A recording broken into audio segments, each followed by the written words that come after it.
Welcome everyone to Monday on Stream 2. My name's Sion and I'm a Megami Tensei speedrunner, and today I will be running Shin Megami Tensei 5, and here with me I have...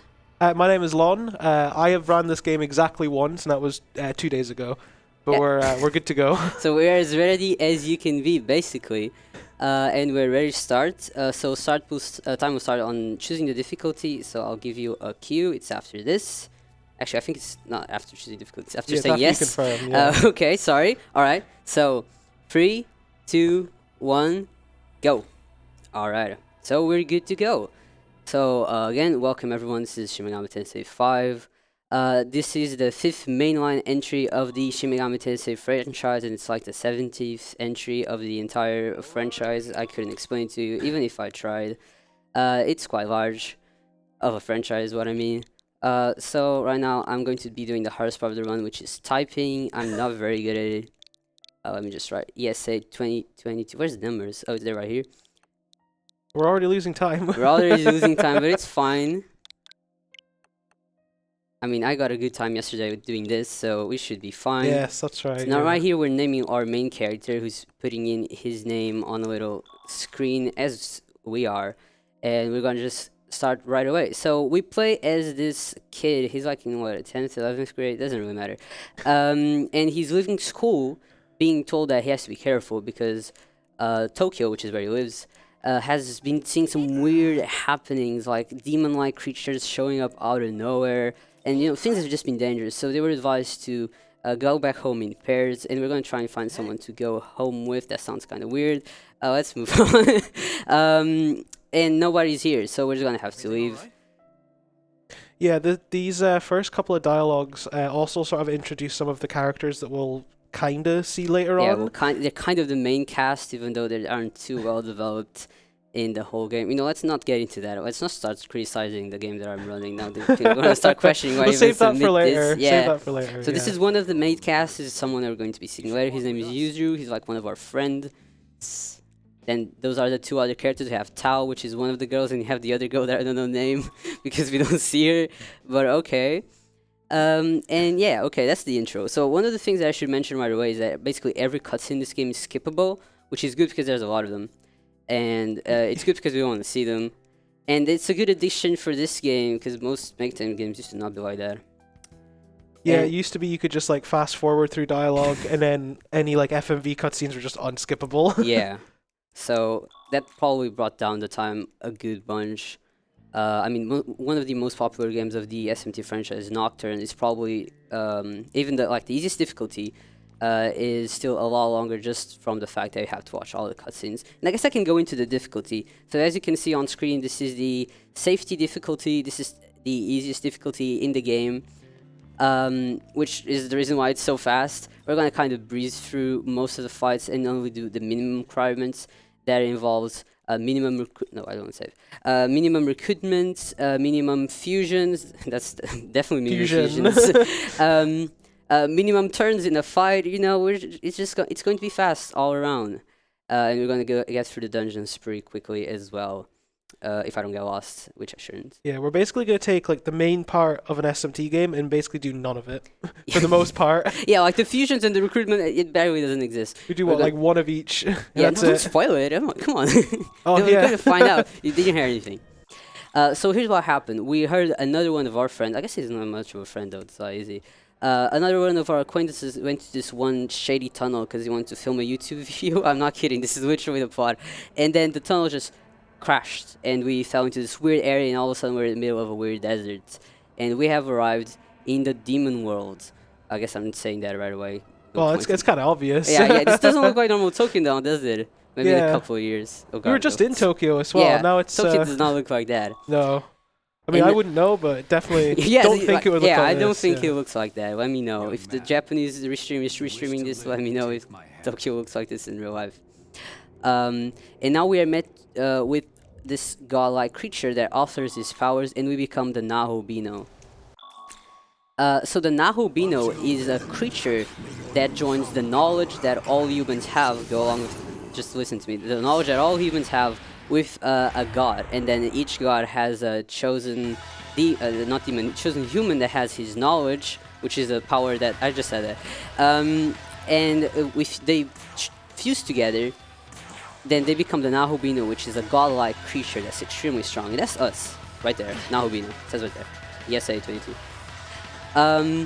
So now we're getting introduced to the battle mechanics. I guess I should introduce them. We have different types of spells. We have like normal attack and physical spells, and then we have element spells. Each demon, and us as well included, have weaknesses. And every time you hit a weakness, you get one more attack. Each of the attacks are called press turns, and you get one press turn per character. You can have a total of 4, because you can have a 4-party, four party with 4 party members is what I meant. But each time you hit a weakness, you get one more press turn. So most of the time, we're going to be hitting the weaknesses of the demons, so we can have a total of 8 or less, depending how many party members we have. Press turns. Yeah, and on the harder difficulties, it's definitely one of the more important things to keep in mind, because the enemies will have a lot more press turns than you, and they will abuse them. Yes, it's important to note that the enemies also have a press turn per party member that they have, and they can have more than 4. They can have up to 6, 8, doesn't matter. Yeah, some enemies have more than others, like boss encounters. Yes. They'll have like maybe 6 or 8 depending on the boss. And they can really, like on the harder difficulties especially, they can really sort of mess you up. Yes, and if they hit one of our weaknesses, they also get one more press turn, so it goes both ways. And it's also, I guess I should also explain that there is a way of reducing the amount of press turns that you can have, or that everyone else can have, by either blocking out an attack, using either an item that blocks attacks, or just having like a resistance against that element, or by draining the attack, which is like a different type of thing that can happen. If you drain an attack, all your press turns are gone, or if you get one of your attacks drained. And if you reflect an attack, all of your press turns are also gone. So those are some of the things that we're going to abuse to make certain fights even faster. And if you reflect, the enemy also gets dealt damage because the damage that's reflected. So that specially is extremely useful later on in the run. Yeah, you'll be seeing some reflect shenanigans later on, definitely. Yeah. It's in fact one of the most fun parts of the game. Yeah, just seeing the big damage numbers by doing essentially nothing. We do a lot of damage. If you've played this game, you know that this game isn't so easy, especially in the normal difficulties. This one, the damage you get dealt gets really turned down, like ridiculously. In fact, I have numbers because someone on YouTube told me what's the damage difference. So from casual, which is like the normal easy difficulty, to safety, the damage goes down. The damage that you get dealt goes down to 0.1 of what you get dealt in casual, and the damage you deal goes by tenfold. So wow. That's why you'll understand once you see the numbers. Yeah, I mean, you saw in the tutorial fight already. We one-shotted the tutorial demon, but because we were in the tutorial fight, we actually had to complete it. It wouldn't let us just kill it in one shot. Any other difficulty, that fight can actually take a while, but this one it just goes by. Oh yeah, I gotta go back here. I was like, why did I go back to the shop? Yeah. No, okay. And in true SMT fashion, on hard, that fight can kill you. Yeah, of course. Like on hard, it's like a completely different game. So let me explain something. So that place we went to is a shop. The shopkeeper there asked us to collect these little. Oh, did I miss him? Oh, what am I? Oh, there you go. Collect these little guys called Mii-Men. These Mii-Men give you something called glory, which is a currency that lets you buy upgrades to your Nahubino. Kind of like a car, but it's your Nahubino. They're kind of like perks, in a way. Yes. And now we're going to get introduced to another mechanic, which is called demon recruitment. So if you know anything about the Megami Tensei franchise, this includes the Persona games, you know that there's a kind of monster collecting part to it, and we're going to see it now. So we're going to be introduced to what demon recruitment is. So for any demon in the game, except for boss fights, I guess, you can talk to the demons and just negotiate with them. They'll ask some things that they want from you, maybe some items. This one asks for lifestone, they can ask for money, they can ask for your health or your MP, and you just give what you want to give. And if they like it, they join you. And that's how you get demons. So you get this one for free, which is good. Yeah, that's just a tutorial for how demon negotiations actually work, so it's impossible to fail it. Yes. And demon negotiation is a pretty important part of every Megami Tensei game. In this game, we get one demon. In most Megami Tensei speedruns, we try to avoid demon negotiation overall and just try to fuse everything because it's extremely RNG heavy, as you might imagine. You're just talking to a demon. They're kind of fickle.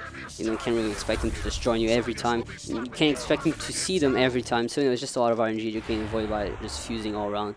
In this game, we're going to get one more demon right up ahead after this fight. Then we're going to win with an attack item. So I guess I'll explain what attack items are. Let's just mash through this. So there's some items that you can buy to throw some element attacks.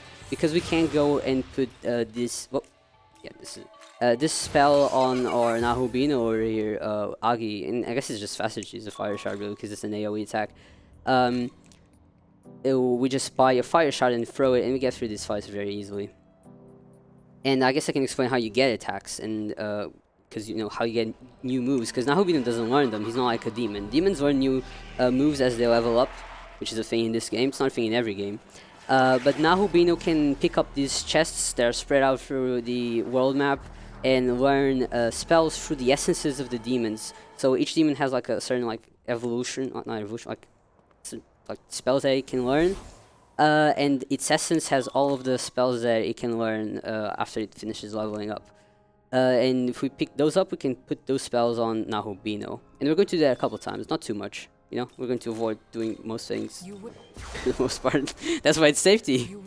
Yeah, and it's not even just the Nahubino that can use those essences. You can put them on any demon that you have access to. So you can, within reason, because of how the sort of strength of each skill works on demons, you can sort of custom make demons in a way. Using like entirely unique skill sets that it can't even naturally learn, which is, I think, a really interesting mechanic that was added in this game, and it sort of really helps with the gameplay. Okay, so now we're going to try and negotiate. Oh, he joined! He just wow, joined! That was really easy. Oh, there you go.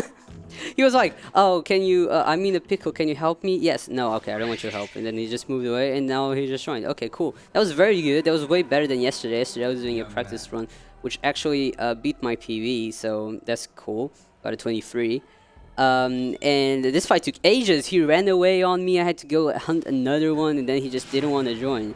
And today this is going good, so you know what that means. The rest of the run's gonna get terrible.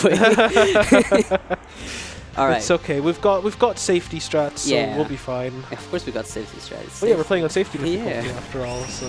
Alright, so these guys just die very easy. I forgot to switch to farm members actually, but it doesn't really matter for this fight. The party order is pretty important because you want to... Basically, if you have a certain party, you can maximize your press turns and maximize damage by using buffs at a certain time. So you want to do this properly, which I didn't, but it doesn't really matter for this fight, so I guess it's fine. We're still good. I got too comfortable after he joined instantly. Yeah, you kind of sort of was a bit more relaxed. Yeah.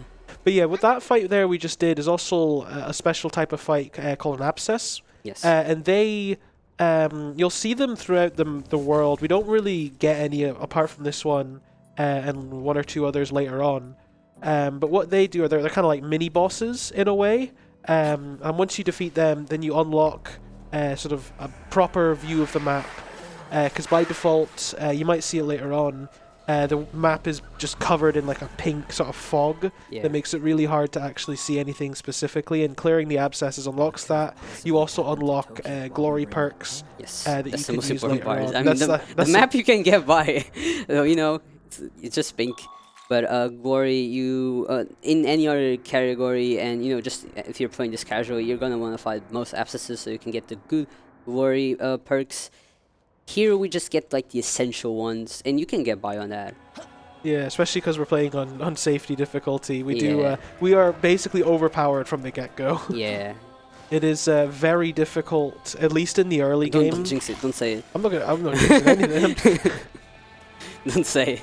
Okay, so we got another glory spot. There's like these weird cube things out in the middle of the world that give 50 to 80. I guess the last ones give 100. Did they give 100 or 80? I believe so. I believe it's 100. They give you a lot of glory, so you can get more perks, because they get more expensive as you go along, as you might imagine. You do the harder abscesses, and then they get more expensive. We're just gonna get like enough. In fact, we kind of figured out that I don't need to pick up the other one, but I'm just gonna do it just in case, so I don't mess anything up. Yeah, we realized some things about the route yesterday. But no, let's just not talk about that. We're gonna pick up another one. That's all you need to know. We get glory. You can get glory from some items that some enemies drop. We're also going to use those. And yeah, now you can see the punishing foes. These are like some really hard encounters that you can see out in the middle of the world map. Some of them, I think all of them, you gotta do in quests. You can do them earlier than quests and then they respawn. And we're not gonna fight them because they're like level 40. And even on safety, you can't defeat a level 40 demon because your damage scales with your level, or rather the level gap between you and the enemy. So it doesn't matter if you're on safety, easiest difficulty in the world. If you're level 5 and the enemy's level 40, you can't do anything. No, you can try, but even on safety, you're probably not going to get very far. And that's probably something we should sort of talk about as well, the damage scaling. The damage scaling. So, I forget the exact number. I think it's like 10 levels, is it? Like plus minus 10 levels? I'm not very good at math. It's something like that. And your damage sort of changes depending on the level of the enemy and the level of yourself. So yeah, if you were to try and fight like a level 99 demon at level 1, you're going to do absolutely no damage, and even with like max health, you'll probably one-shot you. It's one of the sort of more annoying factors about this game, because it sort of forces you, at least on the harder difficulties, at least when routing the speedrun, sort of forces you to do grinding, sort of unnecessary grinding, just so you can actually do damage. Because theoretically, with the builds we get in these runs, even at like 20 levels under the enemy, we could still beat them. Yeah, in fact, other Mega 10 games are like that. I run a bunch of others. And all the ones I've run, they don't really require you to grind. You know, a little bit. If you're too under leveled, you're gonna get crushed. Yeah. But not like any serious. Not like, any. grinding. Not like, oh, I gotta stop the speedrun and go grind. Like in Shin Megami Tensei 1, which is another one of the games that I run, which is, you know, pretty old. It came out in '92. Shout out to anyone that's born in '92 watching stream. Not calling you old, but that game we fight the last boss fight that's level 110 at level 55, and yes, we struggle, as you might imagine, but we can just do it. And here it'd be impossible. I mean, you can barely fight a level 70 demon at level 50. Yeah, you just do way too little damage, and they do way too much. So what we're doing here is we're doing one of the many available side quests in the game. We gotta mention that. There are a lot of these in the game. Some of them are actually needed to get the true ending. That are a bit more sort of kind of side quests, but also like main story. So they're kind of like in that sort of in-between bit where you don't have to do them, but if you want the true ending, you do. The one we're doing now will give us the demon Lenon Sheed, and it's for the upcoming boss fight. It's really helpful because she's level 17 when she joins us, yes, and as you see, we're level 5 right now, so it's a really nice improvement, and it definitely helps with the first boss. As you can see on the map, you can see where the abscesses are, and you can't actually see like anything on the map. Yeah. I guess we didn't really mention what the fountains are for. You can access both the shop and the like the Arioch mansion. It's not called it. It's the World of Shadows in this game. Yeah. Which is a place where you can fuse and do all of the glory things in. And you can also teleport between fountains. Which is why we just came back here, so we can do this quest. The main reason we use them is for the fast travel. Just it's that much quicker. Yes. And instead of running around. Especially right now, where we still have to run around. We're going to get an item that just teleports us to the last fountain right after the upcoming big boss fight. It gets easier there, but for now we actually just gotta run around. We're going to be using some dark shards against these guys because they're weak. Get an extra press turn, and then Psars itself is weak to fire. Is weak to fire. So oh, it missed again! Wow! Okay. What? Stop missing! Yeah, this happened in practice as well. On safety difficulty, it's not just damage that's sort of affected. That was good. That was nice. But one of the things that's also affected is accuracy and evasion rates and what have you. In safety difficulty, it is very unlikely to get a miss. You'd think. You'd think, yeah. You'd think, yeah. Your accuracy is really high on safety difficulty. So that missing is actually quite unfortunate. Yes. It has happened a few times in practice, but like most of the time it doesn't happen at all. I'm just gonna auto. Don't crit me. Wow. Alright, there you go. Okay, so I need to explain two things. Actually, I think I'll only explain one because I already forgot about the other thing. So one of the important things is that you're going to auto. We're going to try and always auto on the last turn so we can skip through the animations. You can't, like, this is right now the animations are turned off, so the animations that we see are just like the bare minimum ones, so we can actually see what's going on. And we're going to try an auto just so we can actually just speed through those as well and get through this faster. And try to do that on the last turn so we can skip through all the animations of the enemies, attacks, and whatnot. And there, oh, I guess I didn't explain this because we haven't seen it yet, but we might see it later. Both dark and light elements attack can instant kill any demon if you get lucky. Well, if they're weak to it. If they're weak to it. Can't they just kill it anyways? As far as I'm aware, it's just when it's weak. Oh, okay. But that's another change. Like if you played Persona, or if you played SMT4, Nocturne, or anything like that, another big change is how light and dark skills work. Is like if you, for example, take Persona 5, you have Mudo and Hama, which are instant kill spells. They don't really have the greatest accuracy, so for some people, it's not really worth using. I personally don't, unless they're like really weak and you have like high accuracy with the boost skills. And then you have both light and dark attacks as well. They just do regular damage.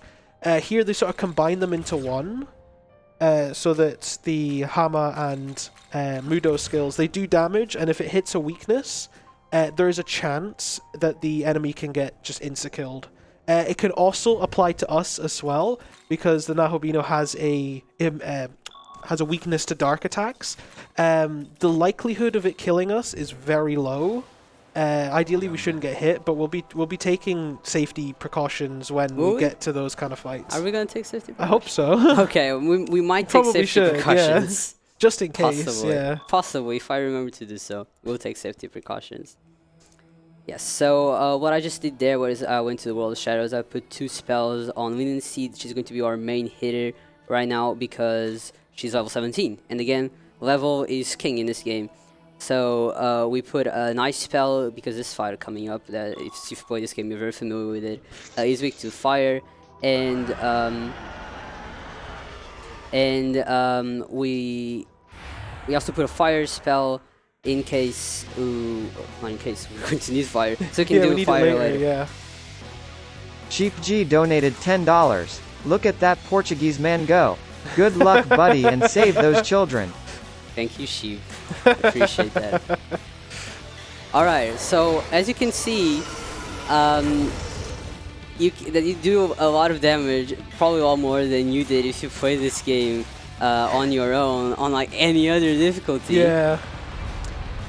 So yeah, it just goes like that. So Hydra is like level what, 13, 14? Something like that, yeah. Linen Seed is level 17, and the damage she deals being level 17 and this being on safety is completely absurd. Yeah, I mean, you saw we were doing, what, 500 damage? 500 damage against Hydra. You would not do 500 damage with the exact same build on hard difficulty. The demon doesn't even know what just happened. The demon's like, wait, I thought I was supposed to be a hard fight. Yeah. What just happened and, right here? for people that played this game, this was one of the first, like, roadblocks that really got... I know in my casual playthrough, I got stuck here for a little bit. Yeah, or to go back and do a bit of grinding and some quests and stuff. Get Mermaid. Yeah, because Mermaid's one of the strongest demons for this fight, but Lennon Sheed with Bufu just does far too much damage. Even in other difficulties, it's kind of a strat to do. You just get Linen Seed in general because of the level gap, and you use ice attacks, and it hits. You know, it takes a little longer, but you know, it makes do. I forget the word. So you'll see there, we've got a message saying our Magatsuhi gauge is maxed out. Yeah, I haven't even used it. What that is it's essentially kind of like special moves in a way. You'll probably seen it in battle. We have a Magatsuhi bar that sort of raises when we do certain actions, like hitting weak spots, or I believe we've got the skill that gets us for hitting demons while they're not noticing. I think in the overworld. Yes. And once that bar is full, we can use a bunch of different special attacks, or just special skills, and it could be anything from the one we use in the run, makes all attacks for our turn critical hits, which can be very useful later on, because critical hits as well as weak attacks give us free press turns. And then some bosses, we really want to make use of that to do as much damage as possible in like 1-2 turns.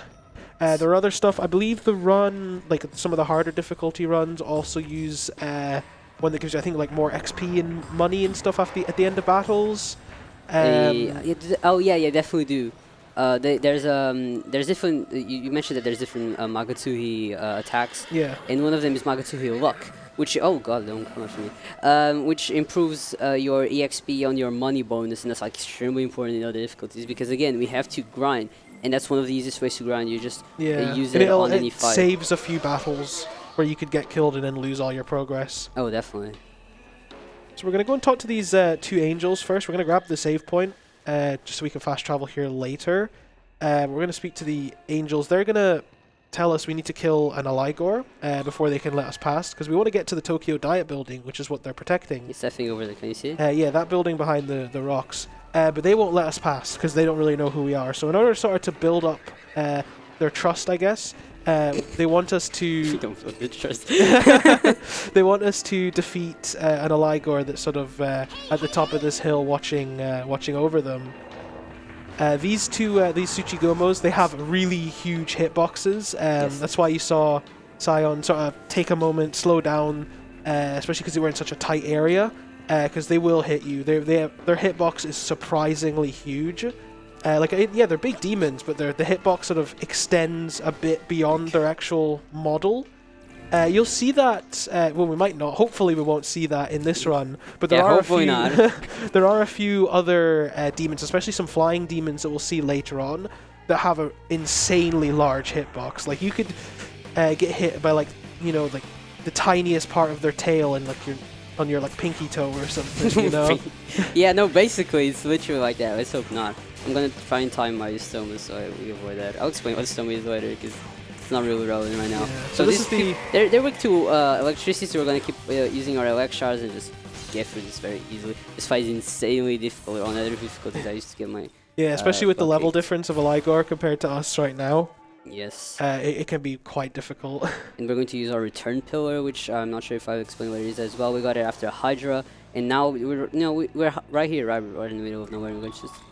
There you go. Back to the fountain. What it does is it takes you to the last fountain that you visited. Yes. It could be anyone on the map, like anywhere. So you could go from the beginning of the map and walk all the way to the far end of the map, and it would still take you back to that one at the beginning. It's very useful, especially when you walk all the way to the far end of the map and you don't want to go back to the beginning. Yeah, I mean, you never know. Maybe you want to.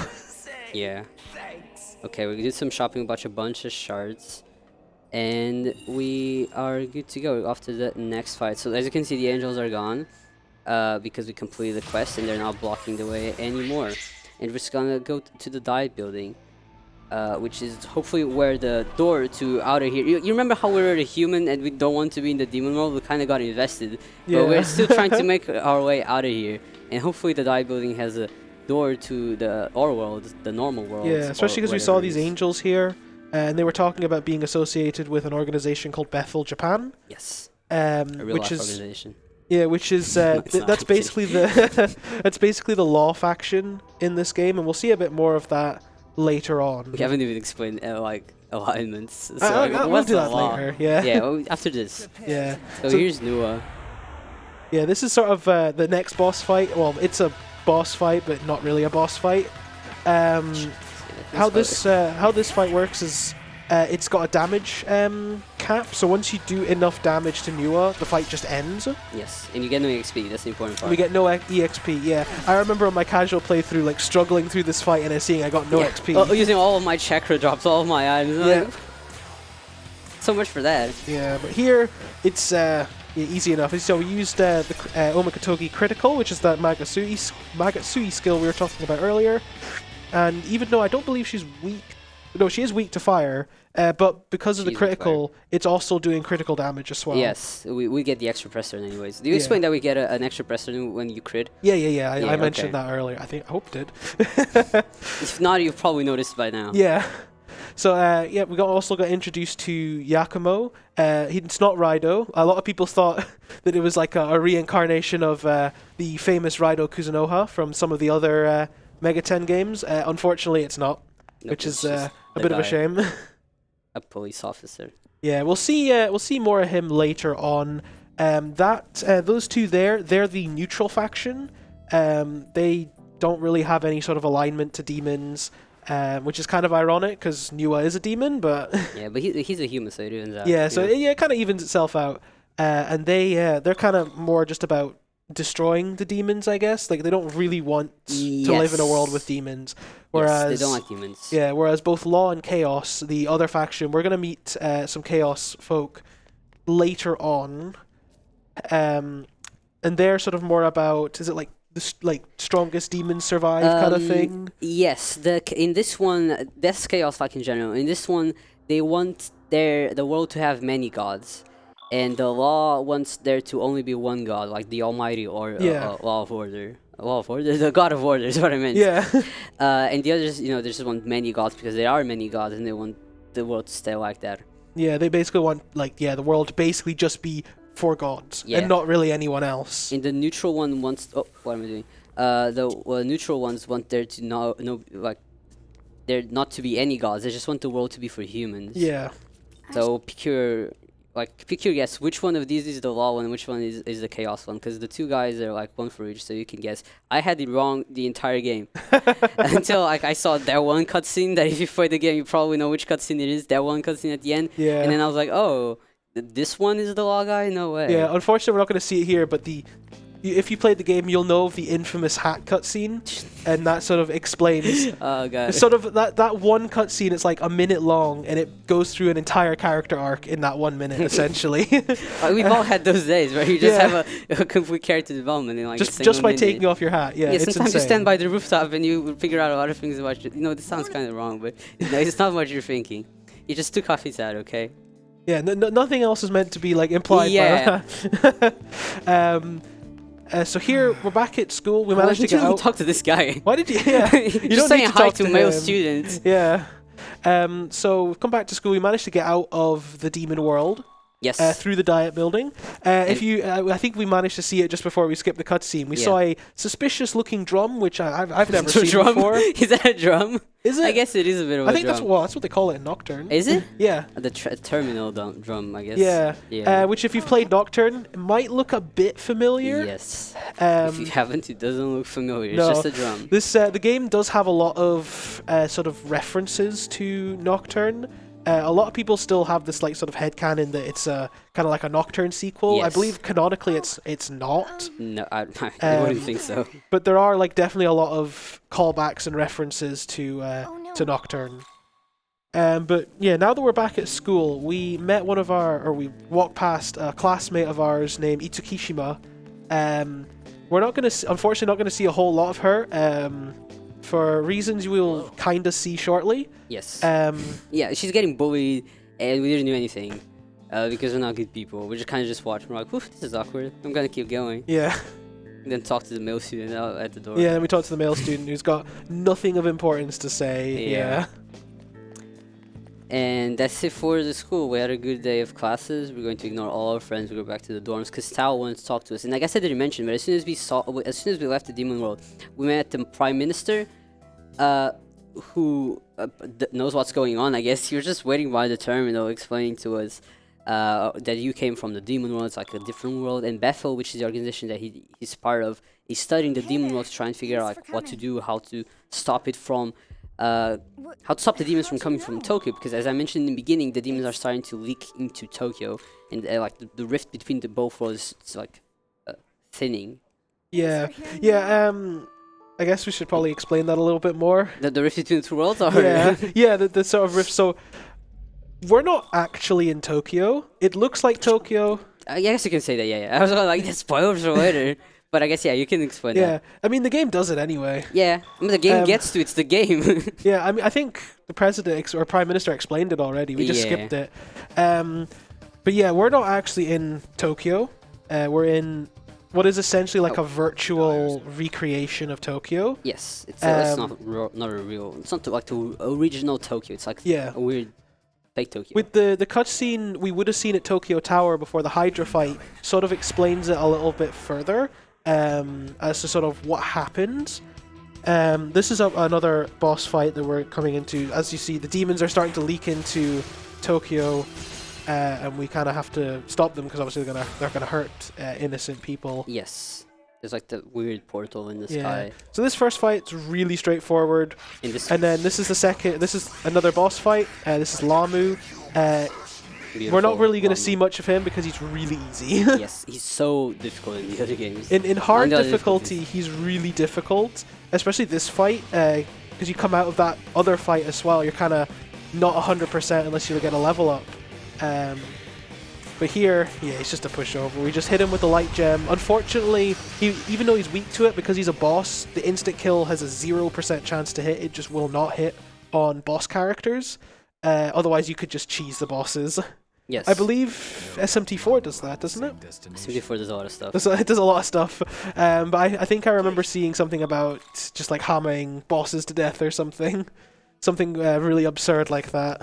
You definitely do things like that in SMT1, I can tell you that. We buy items that have the Hame effect, and we just kill a bunch of them. It might be, it might have been SMT1. Yeah. I could be. I don't remember if we did it in SMT2. I think we definitely do it in SMT if.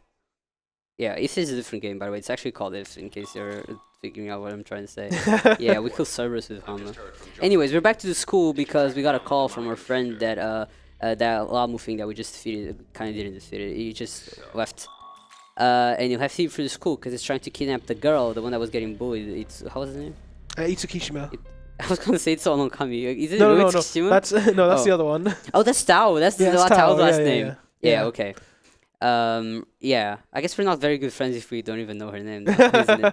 Well, there she is, and we're going to try and save her. And get to the school through that.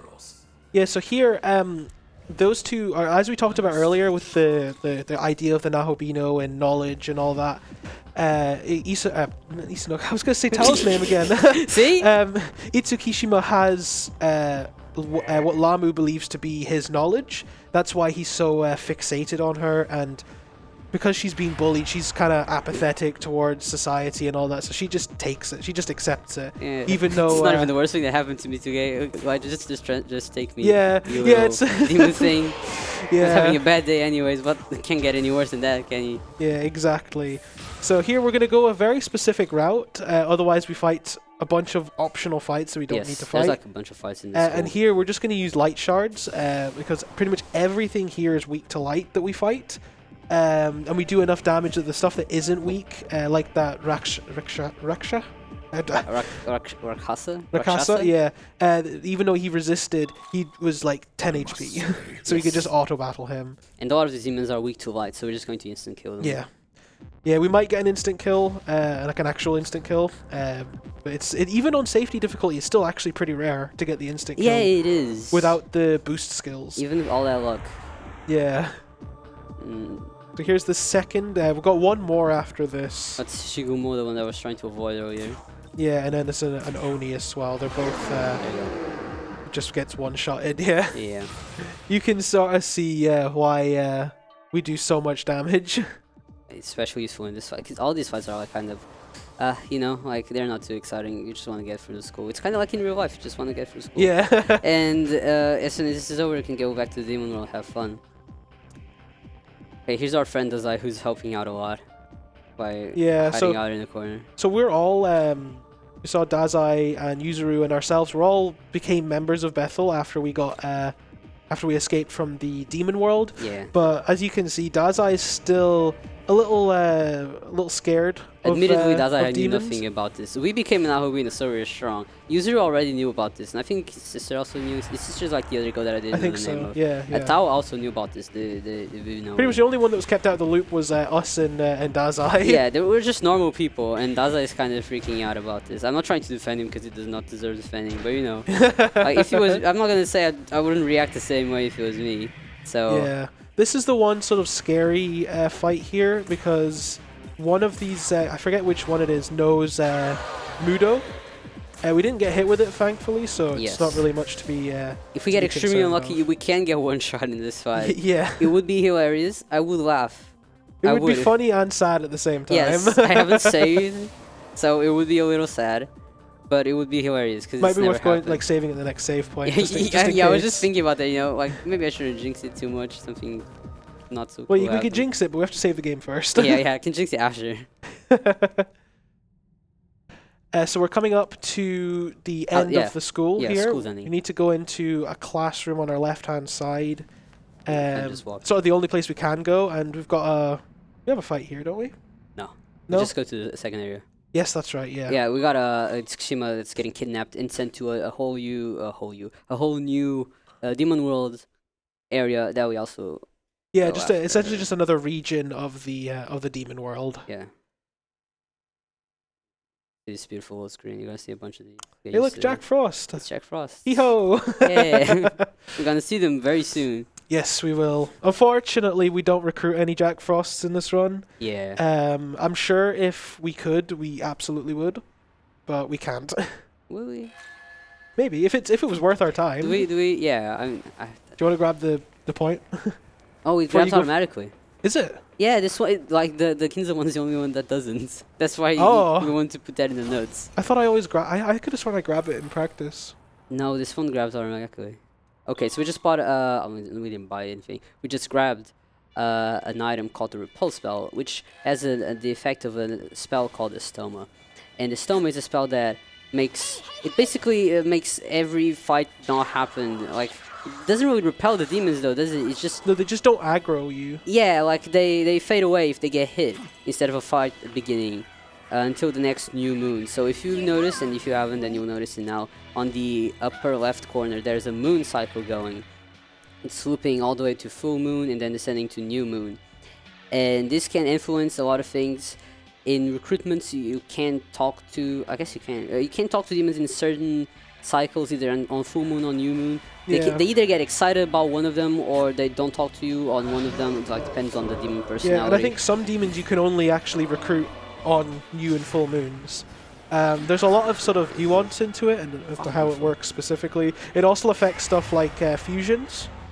Yes. On new moons and full moons, there's a higher chance of fusion accidents. Yes, we haven't even mentioned fusion accidents. Yeah, well, we haven't even really mentioned fusion. Yeah, either, we'll have to mention that later. And now here we have the apps with the Jack Frosts. But yeah, what was I mentioning? Oh yeah, because of the Stoma. Yeah. Stoma wears out on new moon, and we have these items which are limited, so I'm gonna have to time them like when I use them well to make sure I get the most out of it. And that way I can just move even faster because I don't have to worry about dodging encounters. I can just go right through them. So as you can see, that was pretty simple. Now I get Mamudo, which is important. Mamudo has like the Dark Shard effect, AoE as well. Yeah, but it's a skill, so yeah, we can use it as many times as we want. Yes, exactly. Okay, let me sure they don't. We only really need it though for one fight coming up. Yeah, but that one fight you want it. One fight, it's very important to have it. You can do it with just Mudo, but it's much easier. Now we're coming up to the first one of the actual few glitches in this run.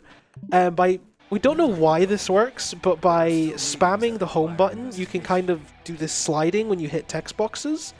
Because here, what we need to do is we need to save some students that were kidnapped and sent to the demon world.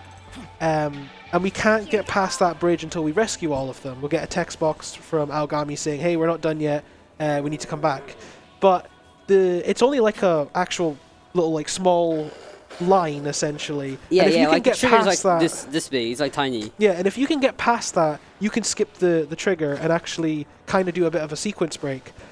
So we do that glitch. We do it once more later on, and those are actually only two glitches we use in this game. Yeah. There are even glitches though, aren't there? Well, yeah, there are glitches. They're cool exploits that they should have predicted. Yeah. I guess how do you even predict that? I have no idea. But now we can not save the students. We'll have to later. Yeah, we have to come back and do it later. Otherwise, the game will soft lock, and there's no way around it. But getting the students itself is really easy, and we do that at the end because it takes like 2 seconds. Yes. So we grab that. We grab and that. Most quest. importantly, because we're sequence breaking, some fights just don't spawn. Yes. Yeah. One of the more annoying boss fights in just the game in general. Is just up ahead, and the only unlock for that boss encounter is that bridge trigger that we just skipped, so it only spawns once the students have been rescued. But because we skip actually rescuing the students for just now, at least, that boss fight doesn't spawn. Yes. So now we're going to do another side quest. Remember how we did Lean Seed in Area 1? Each area has one of these fights that you get a demon reward for. And for this one, we're going to get a new demon that's even higher leveled, so it's going to be our main hitter after this. And we just need to defeat these angels, which are conveniently weak to dark. Yeah, and that's why we get Mamudo on Len and Sheed. There you go. Otherwise, we'd have to hit them one at a time, and it would just be too slow. Yes, and annoying, and they could possibly kill us because they have Hama on. Yeah, but we don't. We're not weak to light, so. Lilim is. Oh yeah, yes, that's right. Yeah, but we can still beat it with. No, because I'm gonna have two dark shards. I'm sure you'd be fine. Yeah, I mean, yeah, we'd be fine, possibly. You know. Yeah, so completing this quest, we'll get Lilim. She's like what level, like 32 or something. Yes. Which is really helpful for us. She will do a lot of damage. We also get that Dark Sutra. We'll use that later.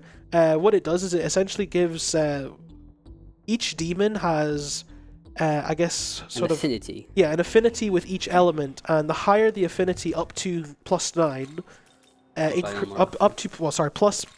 plus minus 9, will give you cheaper spawn costs for the skills. It's really helpful for the end game skills. You definitely want. Is that going up or down? Whoa! No! Totally normal reaction. Oh, it's down. Okay, it's a cycle because I need to know when to use the repulse spell. Okay. Yeah, so we've almost ran into a fight there, which is not great. Yes, this is like the getting to fight. Oh, there you go. Okay, I can use the item now. It's new moon, so we're gonna get like a full cycle out of this repulse spell. Getting to fights are like basically the biggest time loss that you can have in a run, and it's easy. You have to really get used to dodging them. Yeah, that's why we use the repulse spells in Astoma so much, so that we don't have to actually worry about getting into fights. Yeah. Because it just blocks all fights. Like in other games, it's lower level, like lower than you that get. In bad games, it's fight that. In good games, it just makes all the enemies go away. Yeah. So here we can just run past everything. We'll be coming up to this the boss that we skipped. It'll be in one of these warehouses here, and it just won't spawn. It's a werewolf called Loup Garou. It's one of the most annoying. Shouts to French people. It's one of the most annoying boss fights in this game, because especially in the run, because you're really unprepared, or well. I say unprepared, but underleveled for the boss fight. He also has like an attack. What's it called? I forgot the word. Not thunder. What is it? Lightning? The electric. Yeah. The electric attack. That's really annoying. So just not having to deal with that is great. Yeah, it's ruined runs before. Yes. Before they learned how to skip it, it was like the bane of hard runners. Yeah, you know, my game soft-locked on it actually once. I gotta mention this always. Because I've never seen it happen to anyone else, but when I was playing it casually, my game just soft-locked against the French wolf. Really? So, yeah. And no shout-outs to French people. Alright, we just gotta run for this area. Okay, we're gonna be running for a while. Like, now we're gonna head to the last terminal that we need to get. We're gonna just breeze through this area. There's a bunch of things that you can do here. We got a lot of glory spots, essences, essences, you know, chests in general, abscesses, side quests. We're gonna do none of them. We're gonna just run through, avoid one of the other fights that's coming up. Like you see that, like conveniently long bridge after this green horse over here. Like that. Yeah, a lot of these, like these levels are actually surprisingly big. Yeah, here's another boss fight we skip because we don't get the kids. Because there's a fight that doesn't spawn because we sequence break. Yeah. Sequence broke, I guess. And we just keep going. We're not even picking up the fountains because it kind of clogs up the menu. Yeah, we don't really need to. We're just going to transfer food to the ones that actually matter. So we're going to get the last one right before the fight that we have to do. Go and do a bunch of stuff before we can actually fight. And yeah. Yeah, so there's It's not the right way. Okay. But you did it. I thought you did practice. You should know where to go. Yeah, I thought I was thinking of like this one that has like all this parking lot. Yeah. So actually, about Astoma, there are certain enemies that it doesn't work on. This Kumbanda, for example, is one of them because he's one of these challenging demons that roam around the world. The giant rock guy that we saw earlier, he would not be affected by Astoma as well. But like everything else is just completely skippable. I guess just to make it so you couldn't just breeze past them, they just don't aggro. Or they do aggro, rather. Yeah, they do. And Kumhan is like level 40. So I'm not sure if we die, but let's not find out. I think Lilim would be okay. I think Lilim might be able to take him on, but... Yeah. Ooh. But yeah, you and Lennon Sheed maybe not so much. Yeah. And, you know, we just recover them, but yeah, it's better if we don't have to recover them. Yeah. Save the sort of time and effort. So someone's about to wear out. Yeah, and we're just coming up to the last fountain that we need in this area. So we're going to grab it, and then we're just going to immediately do a 180. Because the boss is down there. The boss, I believe, won't spawn yet. No, it's just an empty area. Yeah, so it's, because we haven't rescued the students yet, or done any of the actual mandatory stuff here, there is, despite the fact we're skipping some fights, there are some mandatory stuff that we have to do. So now we're going to head to the fairy village, Yes. which, as you can imagine, is a village full of fairies. We're going to grab this glory crystal as well, because we need it for later on. And then we're just going to do like one side quest, or one main quest in the fairy village, then we can go and rescue the students. Oh, there's a Mitama there. Oh yeah, that's yeah. Okay, we don't even see Mitamas in this speedrun. Basically, Mitamas are Asapaska donated $15. Greetings from the audience. Good luck, my friend Sion. Don't Thank fall you. in Demon Castle. I'll try. I'll follow just for you. I'll follow in that one. Thank you, Asa. Asa's right here, I think. Is he there? Yeah, he's right behind you. Hi, yeah. Asa. Wave to the camera. Alright, No, what I was I didn't saying wave. before I got rudely interrupted? Mitamas are like, if you've played Dragon Quest, they're basically like metal slimes where they like, you can, okay, metal slimes, they have a high evasion rate. These ones, they only have a certain weakness that you don't know what it is. It always changes like for every single one of them. So you can use these items called spyglasses to actually see what they are, and you have to try and kill them. But they have a high evasion rate, they don't get killed so easily, and they run away at like the first opportunity that they have. Yeah, but they'll give you money and XP and glory. Is it glory? No, they don't give glory. Well, there's glory like different crystals, isn't it? depends on the Mitama. There's like 4 different type of Mitamas. Some of them will give you grimoires, which are items that raise the level of your demons, like raises 1 level. If the demon is under your level, so it doesn't always work. Some of them drop gospels, which are items that raises your level, and then some of them drop money, and the others drop like items that give glory. Yeah. So it depends on which one you get. They're like different colors, so you can distinguish them pretty easily. So we're at the fairy village now. You can see all these students here that we these are the ones we're supposed to have rescued, but because we're here early, here anyway, so they're I guess still we're here, because they're sort of just static. They're the game obviously doesn't expect you to be here without rescuing all the students, so it doesn't really bother unloading the students. Can you imagine if it did? That would be really funny. Yeah. Like, what? Why are you here? What about the students? Yeah. So we're gonna do this quest here for Eden. We need to get some golden apples for the fairy village to sort of help treat the humans that have been injured by the demon attack in the school. But unfortunately, Eden's, despite the fact she has a basket full of apples, she lost them. So we have to go and find them.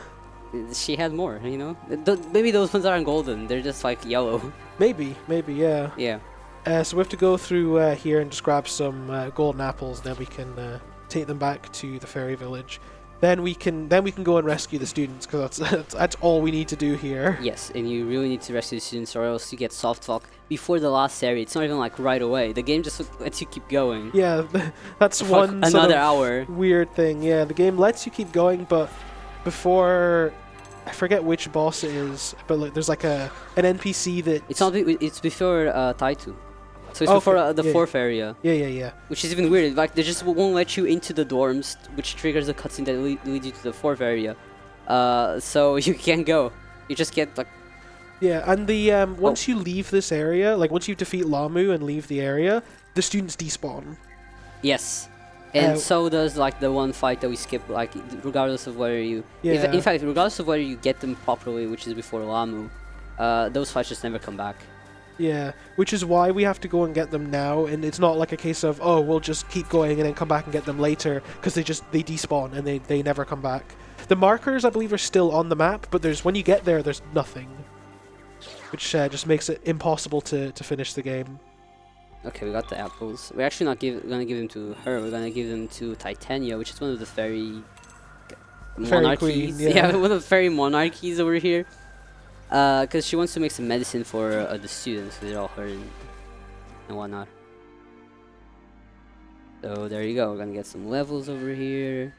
We're gonna get some money. That doesn't really matter for now. Yeah, we have to also thank the Pyrojack, because he guided us to the yeah, that's right. apples. We kind of didn't explain what a navigator is, do we? Because they don't really matter in this game, but navigators are actually very important in other categories, because some of the things they find in the middle of the map are Mitamas. And as I said, in other categories, you really gotta hunt for the Mitamas. But in this one, they kind of don't matter as much. And what happened is we had this one fairy as our first navigator, but something happened to her. I don't really remember. She got upset, maybe. She left. Oh, she had the Kurama Tengu's hunting for her. Yeah. And so she left, and we got that Pyrojack as our little navigator. Now we just don't have a navigator, which doesn't really matter for this category. No. You know, I found a really nice way that you can squeeze through the building over there. It's way faster. I just didn't do it now because I forgot about it. Oh, really? But it's way faster to get this one this one human. And now we're just gonna get the other 3, and then we're done. We can go right to Lahmu and finish up this area. Yeah, so actually you can see sort of a remnant of the sequence breaking we've done, because we're supposed to have Amanozako, the first navigator, with us, but because we skipped getting them when she was here and we got the Pyrojack, she's not actually here. You can still hear her, because she does talk when we get close to the humans, but she just doesn't show up at all. You can still hear her voice coming from the sky, but yeah. It's just not there.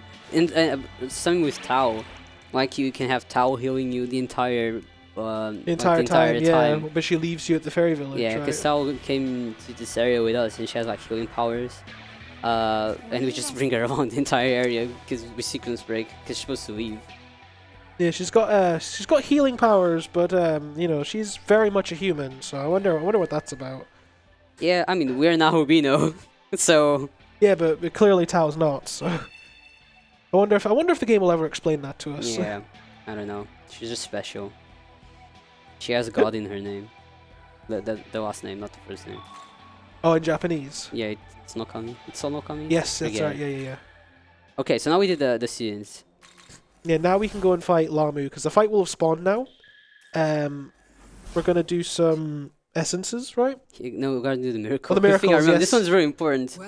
Yes, this is very important. Okay, we got one of the miracles doing that one abscess, the one with the Jack Frost, which is called Miracle of Tools. And Miracle of Tools lets demons use items in the fight. So because our main hitter is now Lilim, she's going to be using gems and shards and all of that to deal more damage. Because if not, we could be in a bit of a pickle. Yeah, we don't actually use Lilim for her skills.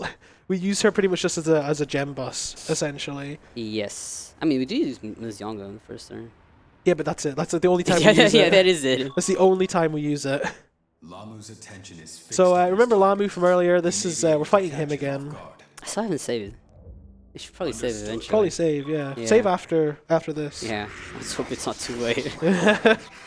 Well, have we mentioned that if you die, you game over and you load up your last save? So yeah, in classic Megami Tensei fashion, if the main character dies, the game's over.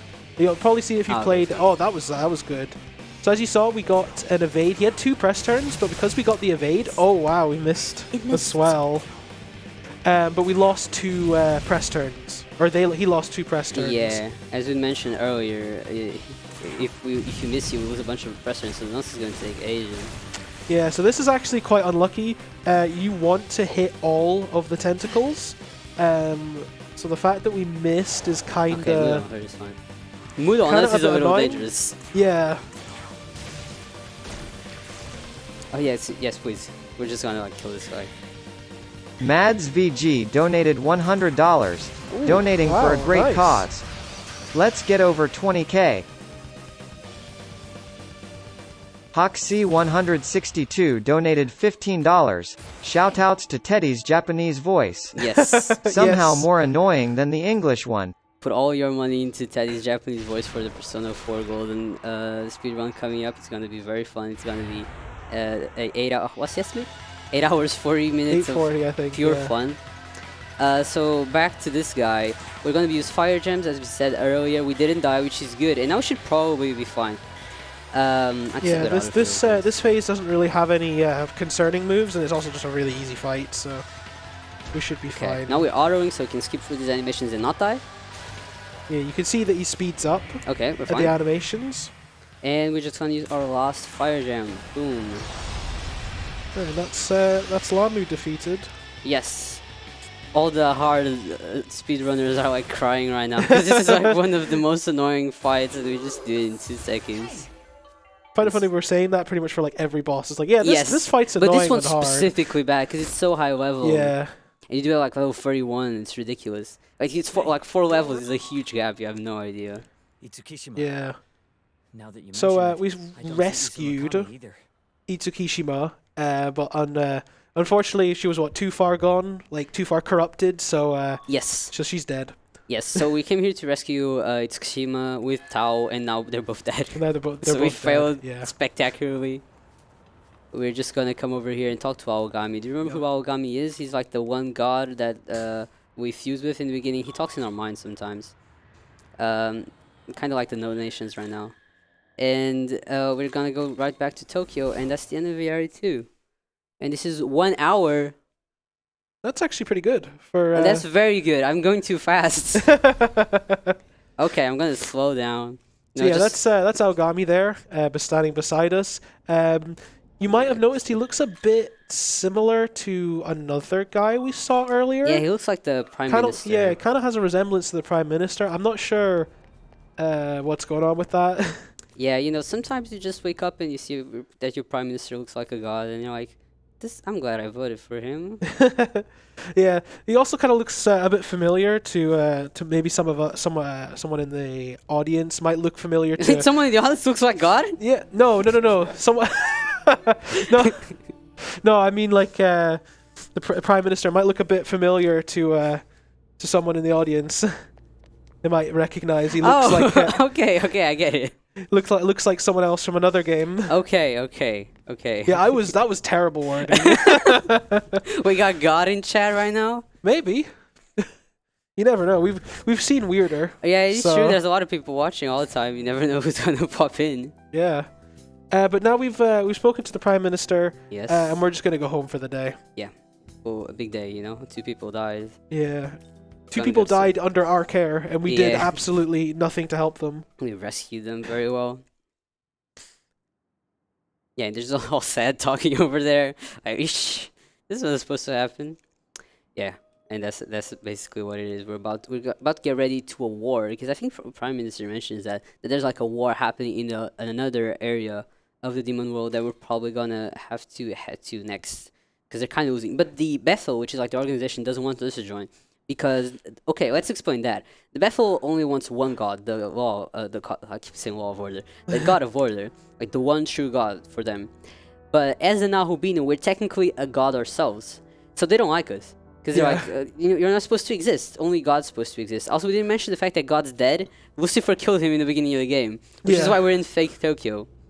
Yeah, there's like a big cutscene where Lucifer shows up. Basically, all he says is God is dead, essentially, and then leaves. It just lets us know. And Bethel and the law organizations are all in denial. They're just like, no, God, there's no God's dead. Yeah. We're going to go up to the front and see that God is still right there. But God's actually dead. Yeah. Which is why we can become an Ahubino, because under the rules of the God of Order, nobody else could be God except for God. But now because God's dead, there's more gods. And everyone's trying to become the one God so they can remake the world. And only Nahubinos can remake the world. Are you keeping up with all this? Just a little bit, I think. I might need to get some paper and write this all down. This is all very important. It's gonna get very confusing in 40 minutes, so get ready for it. We're going back to the first area, which is the way we access the third area, which is Shioda. Yes. Yeah, and here the sort of the forces of law and chaos are essentially at war now. Because Bethel obviously doesn't like Lucifer's faction because he well, he's Lucifer. Like, yeah, he's I Lucifer. don't really need to explain any further, God. do I? Yeah. So they've gone to war. As we said, they don't want us participating. We're going to do it anyway. Because they're not really doing a very Because they're good losing. job. They're literally losing. They're like, oh, we don't want your help, but we're losing. Yeah, but, they're getting their asses kicked, and we're going to come here and make it look easy. Yes.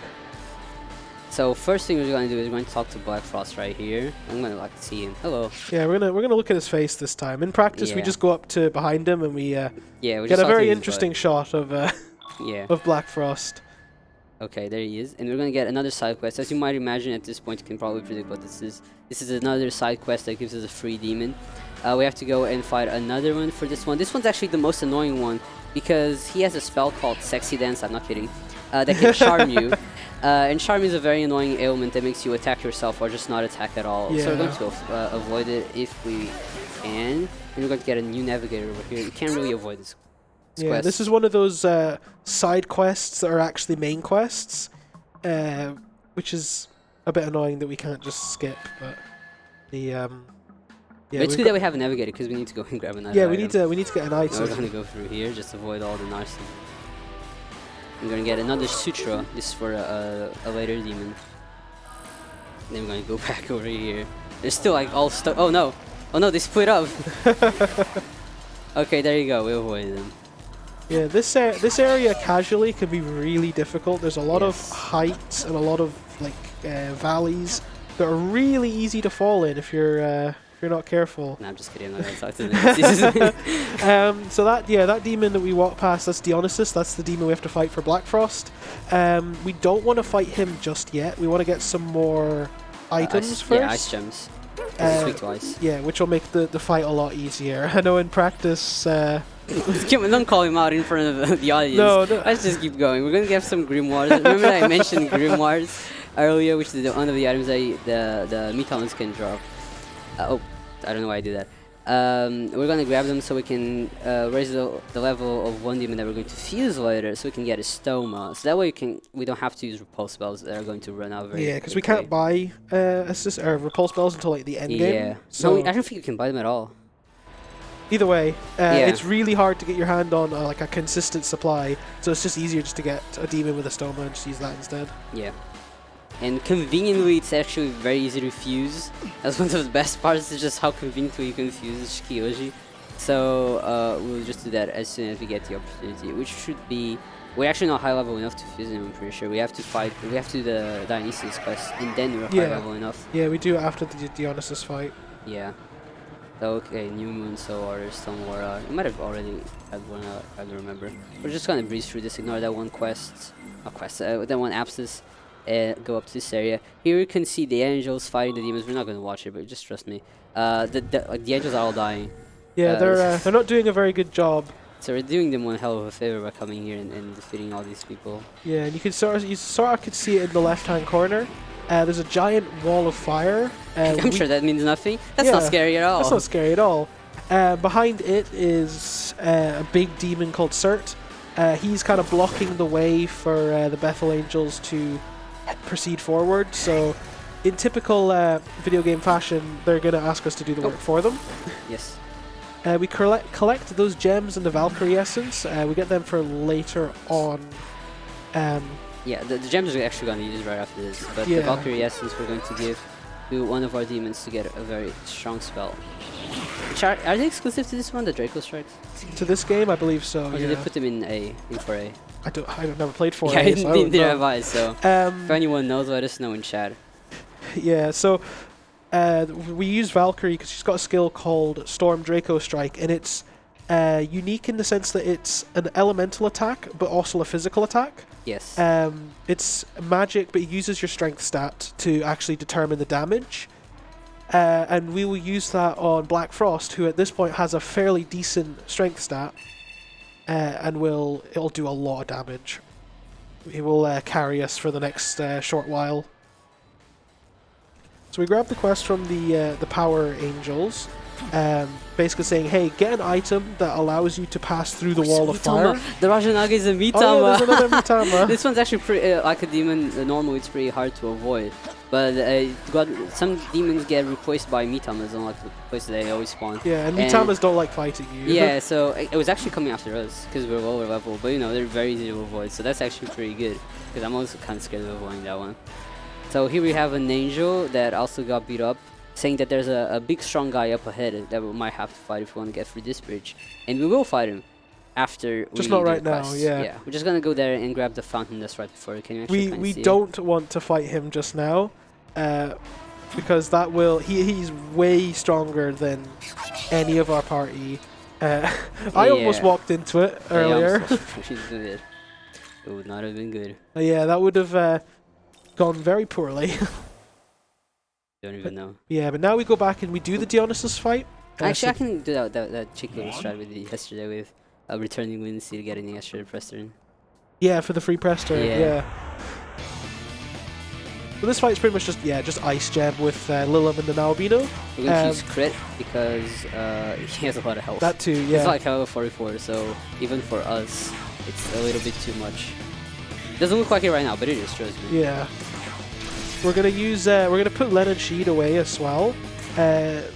Usually we do it before the fight, but if switching out demons only costs half a press turn, so we can actually use it to get a cheeky free turn. Which is only important because it gets a crit, you know? Yeah. Like and still have crit on, so makes it a little faster. Should I use like Mazion, or do you still have a nice gem after this? I think we still have one. Are we gonna seek Sexy Dance? No Sexy Dance? It's so disappointing.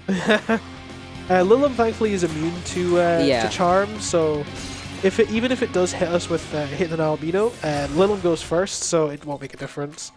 Now we're also going to start putting points into luck instead of magic. You saw for every level up we were putting points into magic, but now we put them into luck because luck increases crit chance and evasion, or accuracy, is it? Maybe. That's what I tell people.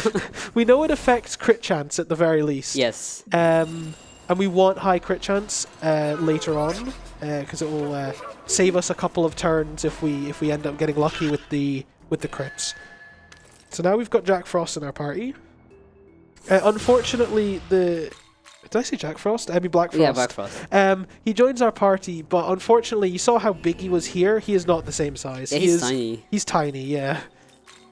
Which is a bit strange because it's the exact same Black Frost. But we gave him the Dark Sutra, so his Black Draco Strike is a little cheaper to use and stronger. And stronger, yeah. And now we're going to finally do a fusion. So this is how fusions works. You pick two demons and then they fuse. Yep. And then hopefully you don't get a fusion accident. Yeah. Can you imagine? Okay, no. Yeah, because we're on 7/8 and we're not on full moon, the chance of getting a fusion accident is a lot lower. But it's not zero. It's not zero, but it's a lot lower. And that's the only fusion we do in the game. Yeah, because now this guy, Shikiyoshi, gets a stoma at level 32. So we're going to try and get him to level 32 so we can get a stoma. It's pretty simple. I'll go back to Akihabara to fight that one guy that we're advised to stay away from or something. Yeah, now we're going to get into another boss fight. This fight did I use the Dark Sutra? Yeah, you did, yeah. Oh, okay. So we're going to fight against Yakumo. You saw him earlier, the guy that kind of looks like Raido, but isn't Raido. This fight, if we're unprepared and we don't have the Black Frost, can actually be really challenging, even on safety difficulty.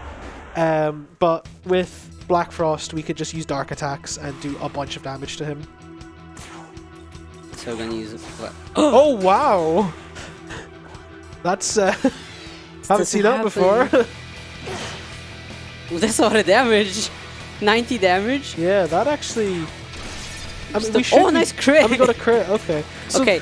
The luck kind of balanced itself out in the end. I'm just going to use the Motaro Kaji. We don't have Motaro Kaji yet. We're going to just like auto, but I'm just kind of scared. Should be fine. Yeah, we should use be okay. Kaji though. Ouchie?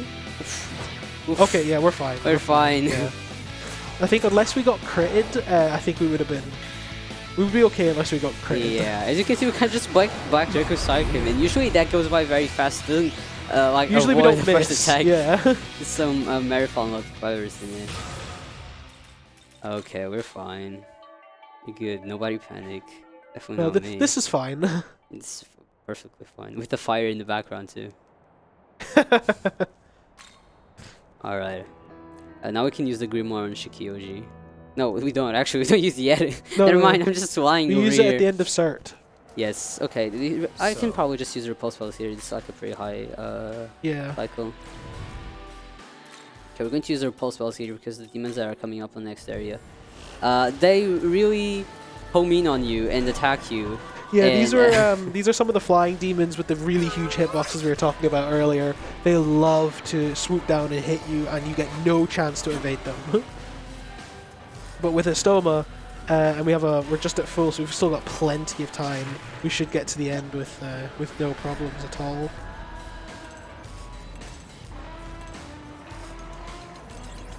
Taking a second to enjoy the music. Shut up for a second. Yeah, exactly. Definitely have to save it for the fight after cert. It's got one of the best battle tracks in the game. We'll have to sort of be quiet a moment just to let people appreciate it. Yeah, this game has a good soundtrack. You don't get to hear it because they're blabbing all the time, but Yeah, and we skip most of it. Because yeah, the fights go on like way too... yeah, the fights are too fast. You can fights are actually too get short, to hear the song. Okay, so Amanosaku is again getting... Amanosaku is the navigator, by the way. I don't even sure if I say her name. She's still getting followed by all these people, so just run away. Oh yeah, she was also very upset because we have a different navigator. She was like, who's this woman? Yeah. Can't believe you replaced me so easily. We're gonna go up this train. It's not even train tracks, it's literally a train. Yeah. That you can fall off very easily, and it's a bit annoying, but I think we didn't fall off. Yeah, it's these Anzu demons that you're seeing flying about above the bridge. It's these demons that are the ones that are really annoying to deal with. So we just Estoma, so we don't have to bother with them. Right.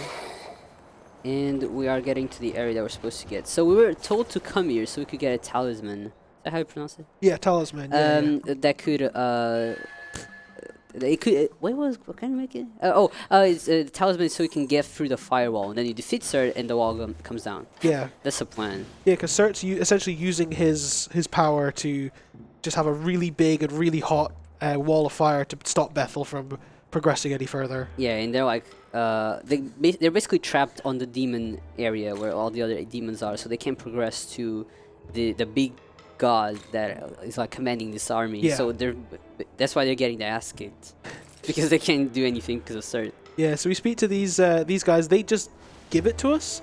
You would have thought like they would have expected us to do some work for them, but nope. We just they're like, oh, you're an Ahobino? That's so funny. I'm gonna give it so I can see what's about to happen. This sounds interesting. Yeah, we grabbed that Aogami essence there. Aogami essences are like very much built for use for the main character because they have a lot of Nahobino exclusive skills. We're going to use it to learn Mataru Kaja, which gives us a damage buff. Because even though we're playing on the easiest difficulty, it is really nice to have damage buffs, especially for the end game bosses. Yeah. Where the game is not the game's still easy. The game's still easy, but not as easy. Yeah. It gets a little easier or a little harder. Rather. Yeah, like the level gap starts to get a little noticeable. Yeah, but now we're gonna fight Cert. So we're gonna go through the firewall completely unscathed, and then we're gonna fight Cert. And not die. Should I save? Nah. Cert can't. Well, it's not likely. Well, it's not impossible that he kills you. It's not impossible, but it's also not like super likely. Well, it's never likely. That doesn't mean that means never happened. We'll be fine. But I should probably. I gotta save for Ishtar, because that Ishtar can actually save kill before you. Ishtar. Yeah, for sure. Because last time I saved was before this whole area. Okay. Well, we're going to use Ice Draco Strike because, as you might imagine, this thing is weak to ice. Just Yeah, who would have thought big demon with fire skills is weak to ice? Yeah, so wouldn't have guessed that. Yeah. We're going to use Mataru Kaja, and then we're going to auto so it can speed through the animations, the whole thing. And this guy has counters, so if you hit him with a physical attack like Ice Draco Strike, he'll sometimes counter. And if you auto, he'll sometimes counter. And I'm getting very unlucky by getting all of the counters because it wastes a bunch of time. Yeah, it's just unnecessary animations to go through. The counters can also crit as well. You don't get an extra press turn, unfortunately, but it is like just sort of interesting to see it can actually crit. Oh, there you go. And that's Cert. As you see, we're doing 2,000 damage. Yeah. That's why I used Mataru Kaja, because if he hadn't, then that wouldn't have killed. Yeah, it wouldn't have killed us quickly. We'd have needed another turn. And now we got the first of the Shikiris because we want the last. That's why we're going to use the Grimoire. And we use the after Grimoire, this. yeah. Yes. Okay, so now the angels come over here. They're like, oh, good job.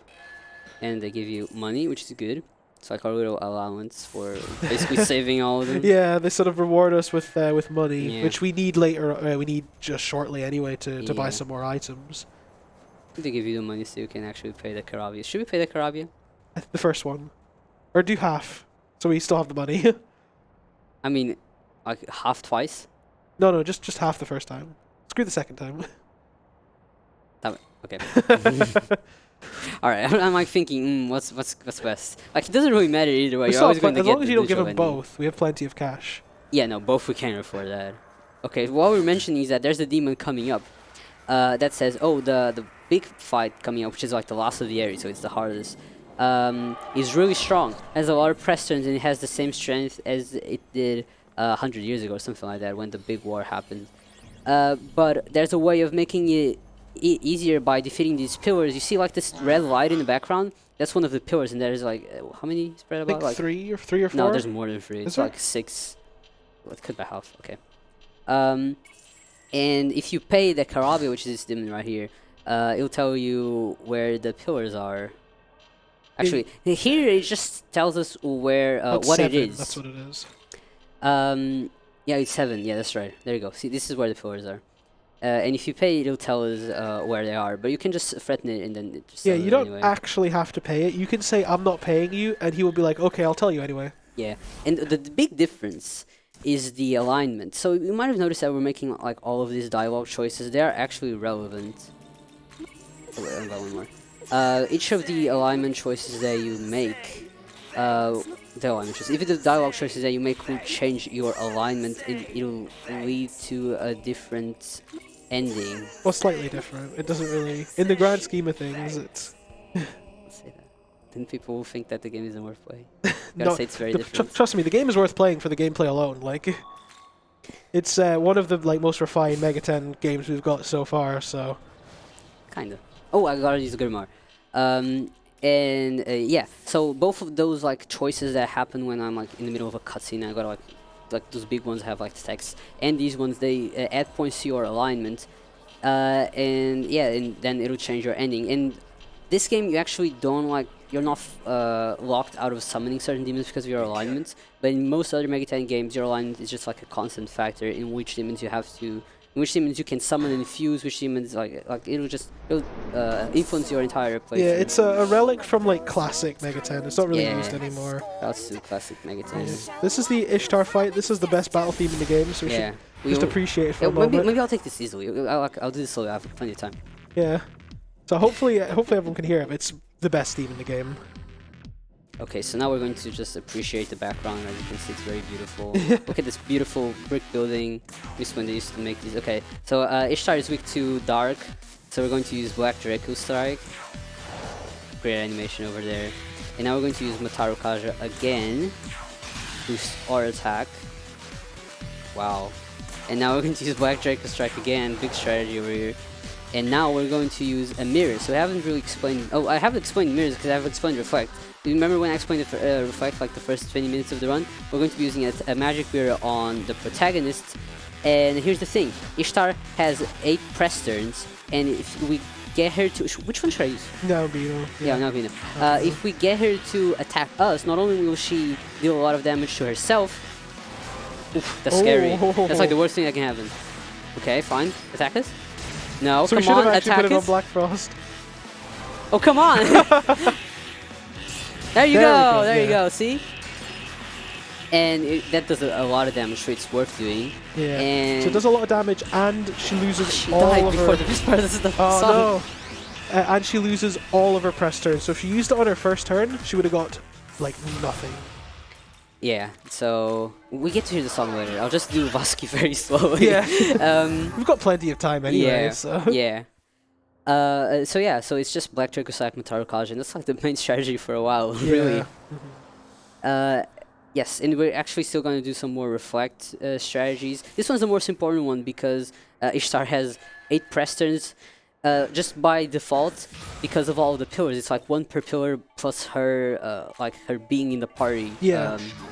Yeah, you can get rid of those press turns by going out and destroying those pillars. I believe it also disables her unique attack.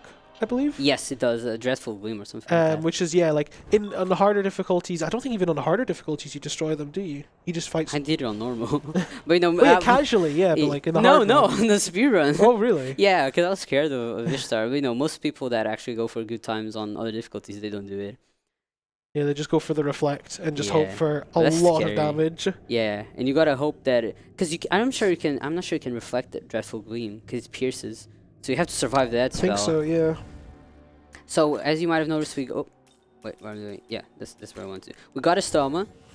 So we have stoma in the party. I'm going to put Shikyoji over here because he's going to help out on next fights. Now we have entered the Demon King Castle. So all of that Ishtar, not this is the wrong way. All of that Ishtar nonsense. She was basically just protecting the Demon King Castle where the Demon King lives. And the Demon King is the one that's leading the Chaos faction. So if we defeat the Demon King in theory, then we should win, or Bethel should win. So we're just gonna get through this dungeon. This is like the first time we actually have a proper dungeon in the game. This game doesn't have a lot of dungeons, even though most Mega 10 games are basicly just dungeons. Just dungeons, big area. This is like the first one that has big areas. Some people didn't really like it. I think that's one of the reasons why people didn't like. One of the reasons people didn't like SMT5. But I actually really like the large areas. That's not the thing that put me off of the game. It's really the level scaling. Yeah. So you'll see also on the walls there's these little wind puzzles. Yeah. For now we just want to avoid them, but later on we actually have to use them if we want to progress. Yeah. They have really big hitboxes. So we do have to be kind of careful not to get hit by them. And that's why we can't like try to make any risky cycles, because sometimes you think you're way past the point and then you just like there's a tiny breeze that pulls you to the other side of the room. Yeah, because it's like if any part of Nahobino touches it, you just get sent off, even if it's including the hair. Yeah, even if it's the hair. Yeah. So we have a huge hitbox. It's kind of this area is usually kind of scary because of all these encounters running around, but because we have a stoma, we can just like get through it very easily if you have a stoma. In the older route, we didn't actually have a stoma, so we just had to. You had to pray. That's what you did. You just tried to avoid the cycles. Try and avoid all the demons. And in any other difficulty, these encounters are really scary. Especially because of how sort of how strong they are compared to us. They can. Here, one of the things that we haven't mentioned because we haven't had to is that if you get into a fight in safety, you have 100% escape rate. Yeah, so we don't have to actually worry about so you just have to survive the first turn. Yeah. On other difficulties, depending on the factors of the battlefield, like you can have a higher or lower chance. On hard, escaping battles is almost impossible unless you like stun the demons, so they can't actually fight back or like sleep them or charm them or. Yeah, the escape rate is like 10% or something like that. It's really low. Yeah. At least it's not like Nocturne, where on hard you just can't escape. Yeah. You get into a fight, you have to commit. Or use Trifuri. Which there is in this game. You use Trifuri a lot to raise the Magatsuhi bar. There's a whole raise strategies that you do in the other categories that you just don't do in this one because it's not needed. Yeah, just completely unnecessary. Here we just use the Magatsuhi bar when we can, which does make the fights faster. Or you can just hope for a crit. So that was the first floor. Goes by pretty fast. Now we're on the second floor, and here we meet up with the other angels. We got Power and we got Dominion, which is like a big angel. And they're like, oh, there's a big demon up ahead. We're gonna try and fight it, so we can progress through the castle. And you can kind of predict how this is about to go, given how they were doing before we arrived. Yeah, the fact that they weren't doing very well before we got here anyway should kind of foreshadow just how easily they're gonna easily defeat this next boss. Yeah. Like we don't even know why we're here at this point. You know, they could just they've got it. Yeah. Yeah, they don't want us here. We could have just gone home with some video games. I don't know. Chill out on the rooftop, see Tokyo fading away. You know, normal teenagers. Oh, they're all dead. Yeah. So these remember these demons we just met? Yeah, they're all dead now. And here is the killer. It's a mushroom. It's Toad if he had gone evil. So Chernobog is weak to light and not dark, which was what I was doing before I started. So don't do dark attacks. Yeah. Yeah. So Oh my god, we're spraying. And we're going to use Mataru Kaja, Light Gems, and skip this press turn. And then, okay, another Mataru Kaja, and then we're going to use an attack mirror on Black Frost, which hopefully, like best case scenario, he uses Pierce Armor, which is a physical attack. There, okay, there you go. It's like a physical attack that lowers your defense. And if he gets... Oh, there you go, that's perfect. Nice. His defense gets lowered, so this fight will go even faster. There's like a bunch of attacks you can use that also lower like other things, like they can lower your... What can they lower? Attack and evasion. Evasion, yeah. Those are like not so good. This one's the best one. Yeah. Oh, we're just going to auto. But for whatever reason, his AI loves to, on the first turn, always seems to go after Jack Frost. Yeah, he just does that. He does that for the first person of your party, so that's why you always just use attack mirror on him. That was perfect. That was a perfect fight. Yeah. It's been a while since I got such a good one. Yeah, you really couldn't have asked that to get any better. Go any better. And there you go. So that was it. Like, there's no more text. You just defeat him and you keep going. Okay, somewhere out. And there you go. We keep going through the dungeon. There's a lot more dungeon after this. Just like an Yeah, unfortunately, fight. this bit is kind of long. So if there's any, I'm not sure if there's any donations. If you want to just play them now. If there's anything that anyone wants to say, confess, I don't know, any prayers, I probably can't say that. If Janini Bean donated $25. Thank you, Janini Bean. I appreciate that. I mean, I don't, but you know, Save the Children. Well, Save the Children does, yeah. Yeah. Like speaking so of, I guess I appreciate that. Yeah, speaking of donations, we've got the upcoming incentive for the Japanese voice option for Persona 4 Golden, which is right after this run. So yes. If you enjoyed this, definitely don't tune out and stick around for Persona 4 Golden. That's going to be a really good run. Yes. And I believe, was it at I think $150,000, we get the one of the lead organizers of ESA to shave their head. Yes. So if you want to see that, definitely donate to Save the Children. That sounds terrifying, so you know I want to see that. I don't think I can make this on Yeah, I wouldn't want to get my head shaved on stream for charity, but you know, it's for the kids. So some people are brave and we appreciate them for it. Yeah. The others play SMT5 on safety. Yeah. So here we're actually going to use the wind traps or puzzles.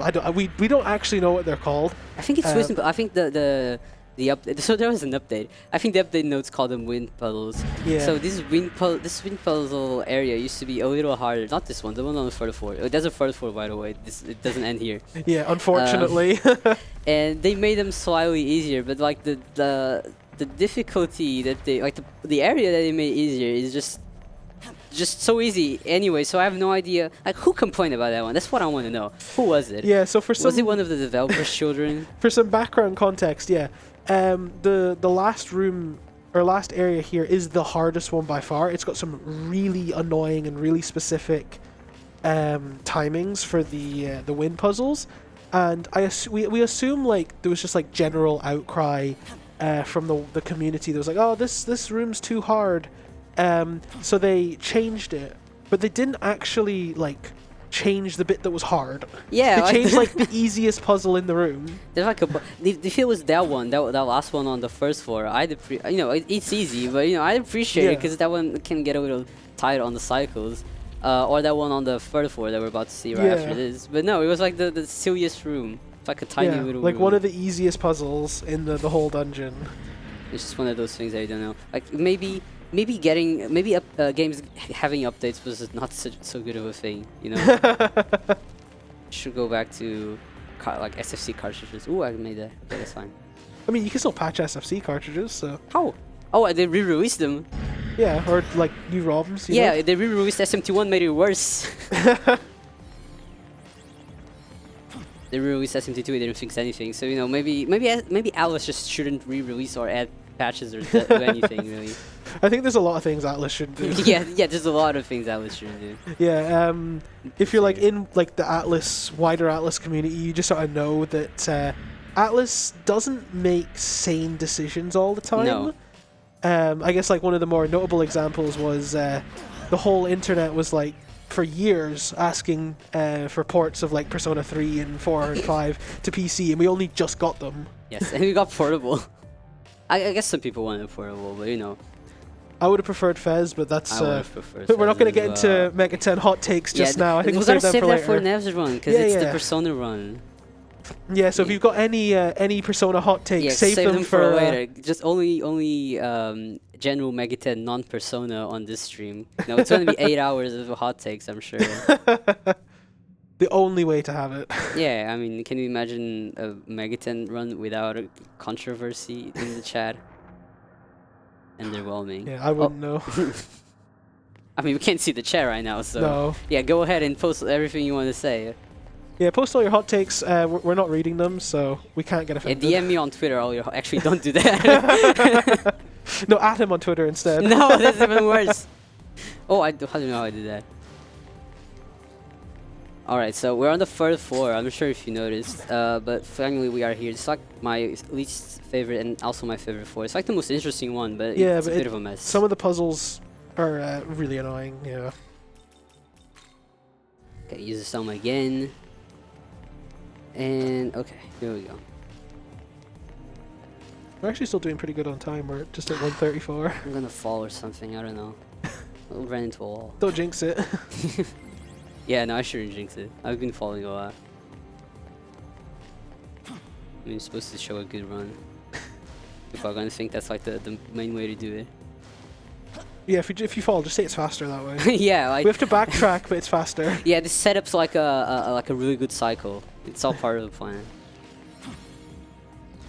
And then everyone will just nod and say yes. That's exactly how it works. We have no idea if that's the case.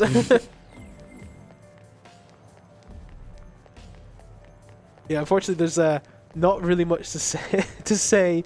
We are almost at the boss, thankfully, so we will actually get to the interesting stuff.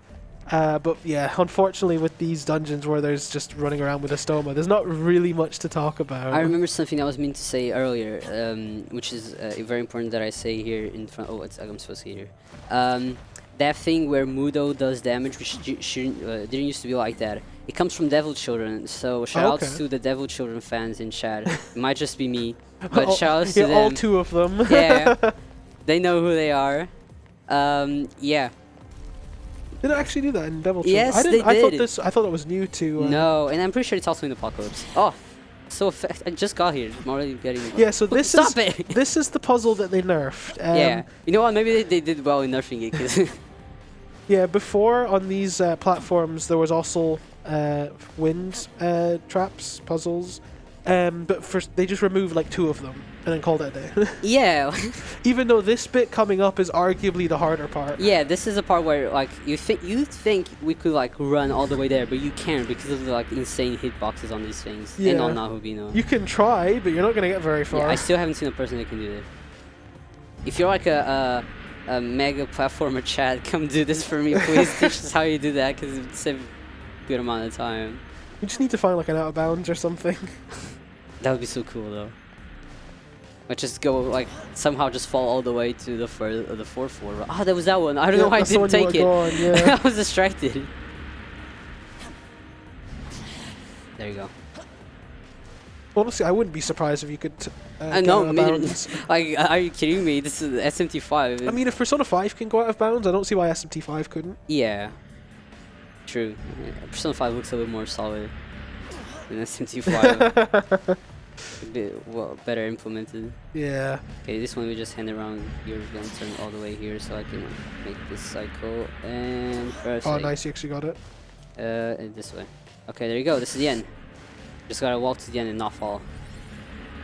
Yeah, easier said than done though. There's a little gap that you can't actually see until you're too late. Yeah, they had like that little trap just to make you fall all the way down. Yeah, but now we're actually gonna get to the boss fight for this dungeon. Yes. And that's it. That's this dungeon complete. And then we move on to the next area. we don't want to grab that fountain. Because after this boss fight, it takes us out of the Demon King castle. It puts us just outside. And to do that, it does a really long loading screen because it loads the entire world. Yeah. Yeah, you have to load like the entire dungeon all the way here, and then we have to all the way back. Yeah, so if we use that and then fast travel back, we'll have 3 long loading screens, and we don't want that. So this is Arioch. This is the Demon King. Yeah, this is the Demon King. I know what you were expecting. Was first, so was I. And then we got this thing over I know, here. like in my casual playthrough, I was expecting Lucifer, and I was like, wait, this isn't Lucifer. Yeah, like Arioch. Yeah. This fight is kind of unique in the run in that we only have to defeat Arioch. You saw he spawned 2 Decarabias. We don't actually have to kill them. We just have to kill Arioch, and then the fight just ends. Yeah, and it's the reason why we get Sonic Draco Strike. Yeah, because he's weak to electricity. The auto battle will, just hit the Decarabias, but it doesn't really matter because Shikioji is so weak that he's not going to really do any impressive damage. He's actually getting kind of critical, yeah. If we could get a crit, that'd be really cool. That would be nice, yeah. Okay, watch him. Actually, should buy 2. Push. Almost. If we got a crit, that would have easily killed him. Yeah. I'll just use the Sledge Gem. There you go. So that's the Demon King defeated. Yeah, easy. And we can now. So much for the Demon King. I know. not very much of a king, huh? Yeah. We were able to kill him so easily. Should have brought Lucifer. They cheaped out. Yeah, if we might have actually had a challenging fight if they brought Lucifer. Yeah. Or one of the other like Astaroth or I guess we already fought the third. But Astaroth, we don't even see Astaroth in this one. Okay, guess who's here? It's Yakumo. Yakumo? Oh, there he is. There he is. He was a bit camera shy. Alright, this is more alignment choices that we don't really have to care about because did we mention the part that any percent? No, we didn't. So any percent does bad neutral. So there are 4 endings. You have Law and Chaos, which have an extra fight, which is why we don't do it, even though they have some pretty good miracles that you can unlock by going. I guess Law does. I'm not sure about the Chaos one. I don't remember. It's been a while since I played the game casually. Yeah, Law has a good miracle that you get if you go that way. But we go neutral, and neutral by itself only has 2 last fights. Yeah. So it's the fastest ending. And you have true neutral, which has like all the side quests that you gotta do. So it's obviously the slowest one, but it's like the most complete one. Yeah, it's the canonical ending. Yeah. If you wanna call it like what's the for what story? Well, for what there is. Yes. All right, so we are at the castle. Hallelujah, they say, because we did all the work. They were dying, and then Abdiel was like, Abdiel wanted to kill us or arrest us or whatever it was. Yeah, she doesn't like us, but even then she was like, she's like, thanks, I guess. Yeah, that was cool. Okay, arrest him now. And we're like, what do you mean no arrest him? We just did all the work for you. So now we go back to Tokyo, and we're going to talk to Mr. President. And people pick the Law ending. Like the Law ending. Like Abdiel was like being quite mean to us, and some people still sided with Law in the end. Yeah, I did that. I don't remember why. I was just like, oh, you know what? This is looking kind of freaky. Let's do Law. Okay, now is when we find out that Mr. It's not President, it's Prime Minister. Prime Minister, Prime Minister is actually a god.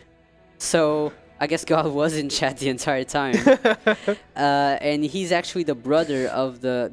I'm not sure if he mentions it now, but he's the brother of the god that we fused with. He's Tsukuyomi, and we have...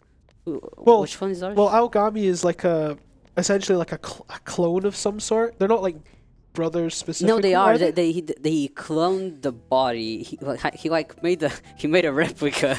No, he made a clone, and then took over its body and named itself Aogami. But he's like a demon. It's one of the, I don't remember, because like there's 3. It's Kuyomi, Amaterasu, and there's the other one that I don't remember. And he's that one. I don't know off the top of my head either. Yeah, he's that one other god. It's Sano. It's Sano. Yeah. He's Sano, and he took over the body, named itself Aogami. That's why they have such a resemblance. Yes. To each other, because it's basically just Tsukuyomi's body, just cloned. Yeah. Right. All this because he said he was leaving Bethel, because he doesn't actually believe in Bethel's motive of only having one god. In fact, he believes in having many gods because he's one of them. Yeah. Because if not, he wouldn't be there. And so is Aogami. So we actually kind of, mixed feelings about this. We're helping out Bethel. We thought they were the good guys, and now we don't know because, Aogami on the one hand, though, he does, he's fairly neutral. Aogami's just like, okay. And Aogami just likes us. He's cool. Yeah, he just follows you. Like, so if he just trusts your judgment, which is quite reassuring. Yeah, I mean, we're the knowledge. He's just a god. Mm-hmm. So he trusts our knowledge. He'd be lost without us, so he should be grateful. Yes. He'd just be a normal god, I guess. Now he's a Nahubino. Yeah. So we go to the Tokyo Diet Building for another boss fight. Yeah, we're going to the god meeting. So Bethel finally accepted. Oh, actually, they kind of didn't. They organized this one god meeting because every other god realized that God is dead. The other god, the god of law. They finally figured that out. You know what? I want to be a Nahubino, so I can go to the throne and recreate the world and make the world that I don't want to watch this. And make the world the way I want it to be. So they like organized a whole god meeting, which we're going to go to because we're the Nahubino. Yeah. And Bethel is still like, no, God's alive. You just don't see him. Yeah, we just don't believe enough. He's just hiding. So these are all of the gods that can potentially become Nahubino. We got Khonsu, we got Zeus, we got Odin. I know all these names. We got Vaski. Maybe you don't know Vaski. I didn't know Vaski. I guess I knew it from the other games. There's the one quest in SM4. Then we got the people over here. Dazai. Oh, got the menu. Yuzuru. And then you have Mr. President, Prime Minister. Yeah, and this is also sort of the moment where, I know we talked earlier about the Demon King. Looked like he was the Chaos leader. After this boss fight, Tsukuyomi intends to break off from Bethel, Japan, and he becomes the Chaos representative. Also, we're saying Bethel, Japan because Bethel is actually international. Yeah, it's a worldwide organization. Yeah. Which is why you see like Zeus and Odin. They're Bethel part from their respective cultures. So Abdiel here. This Abdiel fight's pretty straightforward. There's not really much that can go wrong. We do use the attack mirror on Nahubino. Now, watch your attack bar first, just to annoy me. No, that's good. Attack is not so good. If you use Paris armor, that would be we would have preferred, if she used one of her physical skills, but that also works because we primarily want the reflect damage. And now we just crit. We bought some dark gems just for the occasion. This battle theme is also really good as well. Yeah, I quite like this one.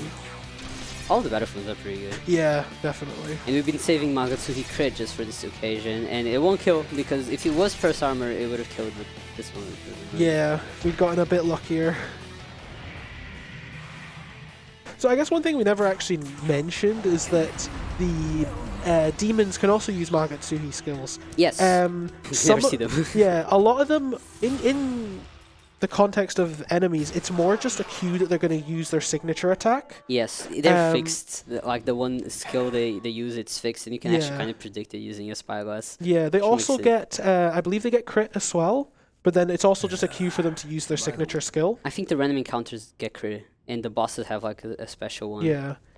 Yeah, because if you use the spyglass, you'll see like pretty much every boss in the game has a unique skill. It can only be used by them. We have some as well as Nahubino. I mean, sometimes the crit attack is actually just like Mabufudan or something like that. Yeah. It depends. Yeah, some of them are just really strong, but a lot of them also have unique skills. Yes. That they only use when they gather Magatsuhi. Normally, you either don't want them to do that, so like we do here, we kill them before they get a chance to even use them. But I imagine like the harder difficulties, they probably use they use dampeners. The dampeners, the items we don't even use. Yeah, so the dampeners we just mentioned, they're like the attack and magic mirrors, but they're element specific. Yeah, and they block, they don't reflect. And they block, yeah. If they reflect, they'd be way too overpowered. They'd be way too overpowered, yeah. But you can use them to block the damage. There's also attacks that reflect. You don't have to use the items, but we never bother with them. Yeah, we don't bother with them because we don't have time for that. Yeah, but it's the main strategy in like most Mega 10 games, just reflect damage because it's so overpowered. Yeah, so we're gonna hear a familiar voice, and she's gonna ask us, or this almighty, phantom voice, it's gonna ask us to meet it at the dorms. So we're gonna head over to the dorms. I don't know why I'm nervous. Shouldn't be. Yeah, you're doing just fine. I'm nervous because I was like, what if I didn't save the students? I'm locked out? You did. Don't worry. So you remember how we said Tao was dead earlier? Is she? She's not. She showed up out of nowhere. Yeah, she just sort of shows up out of nowhere. This is also the explanation for her healing power. She's actually a god as well. Yes. I forget what her exact purpose is. I believe she's like the facilitator. She's a goddess reincarnated. Yeah. So like she's very important to actually rebuilding the universe. Yes, she's the one. So here's the thing, right? The Prime Minister was explaining all of this. So what's gonna happen now is all the gods realize that God's dead, so they're gonna like do an arms race to find their knowledge, so they can all become Nahubino, and then they want to go to the Imperium, which is where the throne is. The Imperium is like this area where this throne, which is like this area where God, which is the Nahubino, stays and can recreate the world. But the one who actually has the power to recreate the world is the goddess, which is her. She doesn't know that yet, but she's the goddess. Yeah, she's the one that actually does it. But we need, obviously, she can't do it on her own. She needs the Nahubino's power. Yeah, only a Nahubino is powerful enough to go on the throne and like do everything. Yeah, she's gonna join our party for just now. And she's level 60. She's level 60, which is quite high compared to the rest of us. But we don't really use her that much. We use her for some gems and stuff later on. We use her for the quest. And for the quest, yeah. A word. But apart from that, we don't really use her that much. Yeah. But, you know, we use her in other difficulties, I guess. I'd like to. Yeah, because she has a decent healing spell, so that's quite helpful on the harder difficulties. She has that one spell that's like Eden's, that like boosts all your... yeah, boosts your stats and then heals as well, yeah. So this is the last area of the demon world. Yes, as you can hear, this sounds like kind of epic, the last area. Here we've got 3 map markers. Those are the other gods that we saw earlier, Odin, Zeus, and Vasuki. They have keys to the Imperium that we need to get from them by defeating them in battle, and essentially prove that we're the one that's worthy of recreating the world. It's kind of like in Nocturne. If you've played Nocturne, the last dungeon you try to get keys from the other gods so you can open the throne. Yeah, so you can. Technically, it's the keys to the temple, and then you go to the throne. Yeah, and then you can recreate the world in your vision. Yeah. So we're going to talk to Futsunushi here. We're going to take his side quest. Very important that we take this side quest because it's again one of those ones we have to defeat a demon and we get Futsunushi afterwards. He is he is incredibly strong. Yes. We'll be using him for the final bosses because he does so much damage compared to the rest of us. Now going to bookmark this terminal and we're going to go all the way to the other one. Yeah, we grabbed that terminal because it's closest to Zeus. So we can get there really quickly, and it's also really close to Futsunushi, so we can complete his quest and then go back and fight him later on. Once we've done the preparation. We're not going to fight any of them just yet. We're going to do a bit of preparation work. First, we're going to do a lot of things first. Yeah, we're going to do a lot of preparation work. First, we're going to grab a bunch of, like a couple more fountains for fast travel for later on. It's such a... And the big thing is we want to fight the plot-wise. We want to fight the gods before they get their knowledge and they become Nahubinos. Because once they become Nahubinos, they get quite strong. Yeah, they become really strong. Yeah. And we'll figure it out later when we fight some Nahubinos. But I don't want to spoil what's ahead. We got one of this one is near one of the gods, near-ish. It's not even that close, but it's the closest, so we don't have to walk all the way there. And then we're gonna go to the next one, where we're going to do another skip. Remember that one skip that we did earlier? No? Okay, well, it was a skip where we went past one of the triggers and we managed to kind of sequence break. In fact, we sequence break so much that the quest queue is still here, isn't it? Yeah. Yeah, it's still there. Yeah, we still have to get the students. It's a little sequence broken. And then we're going to get this one found and just skip one of... we're going to skip getting the keys. We have to come back to get them later or else the game just doesn't work. Yeah, so and if I remember rightly, isn't that cutscene with Tao before we go here, that's the one you need to rescue the students for, otherwise you can't progress? Yes. Yeah, you just can't get into the dorms to have that cutscene. Ooh, that might have been it. So again, we do home spam to get past a text box that will block our progress. It's slightly different from the other one because we have to do it while we're running, and the game kind of gets confused as to where our position should be because we're constantly... We can do the other one like this, actually. Yeah, it's just faster, it's just faster to slide. Yeah. So we need to get past that barrier, but the game gets confused, as to where our position is. So it starts the dialogue, but we're still running.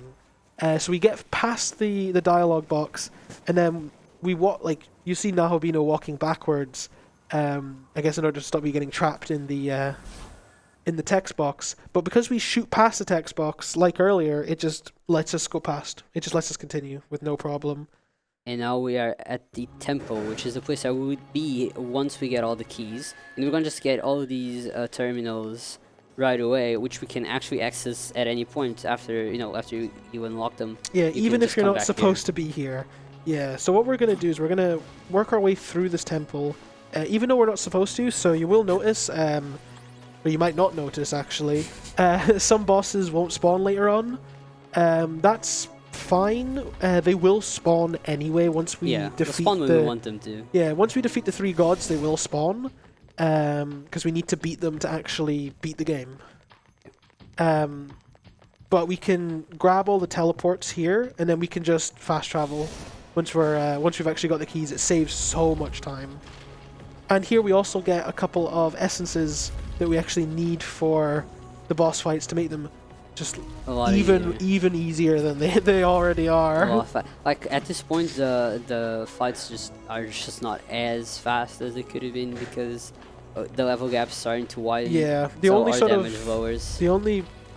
demon that can really do anything would be Tao, but she's not really an offensive. She's very much a support demon, so we only really use her for a few gems.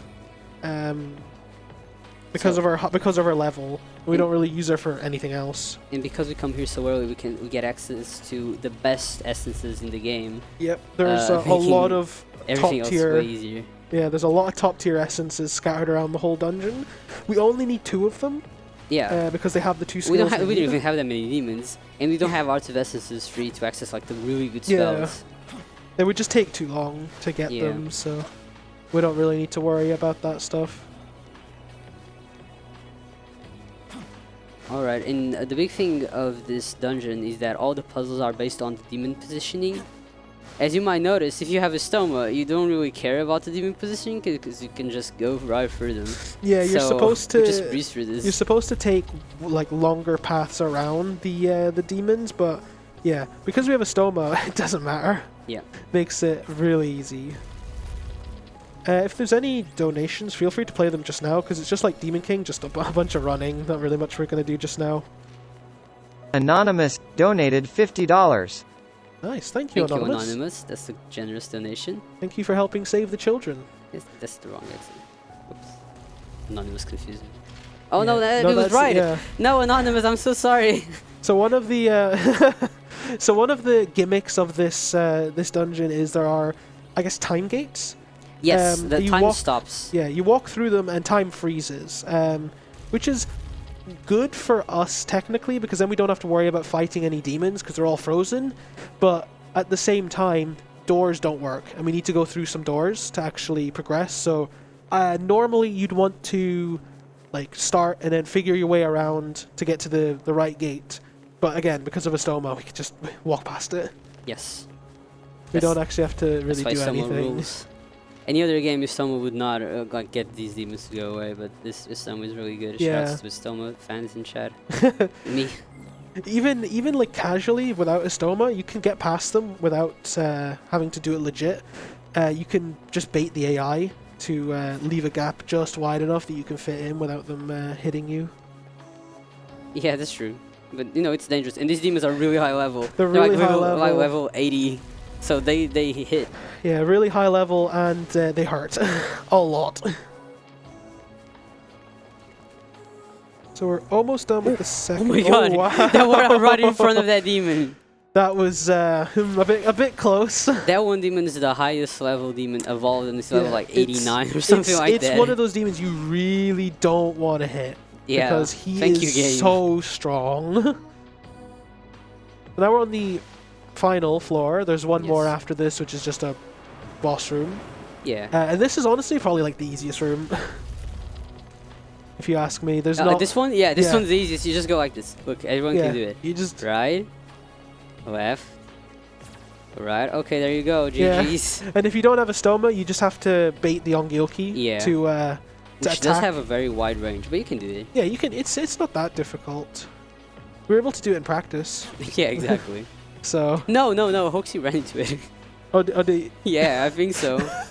I completely forgot. I thought Hoxie managed to get around it. No, that was the other Andromax. Yeah. That's right. Which we are going to fight later. For the next quest. Yes, for the Futsunushi Quest, we have to defeat an Andrelomech.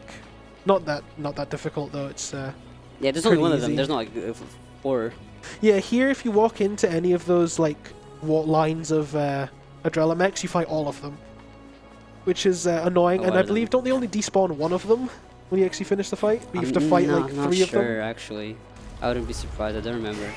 Yeah, so that's one of the essences we grab. That's Chiyu's essence.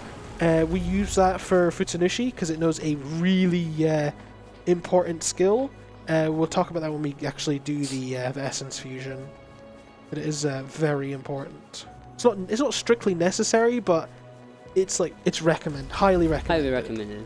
It made a big difference when I started using it. Yeah, the difference is night and day.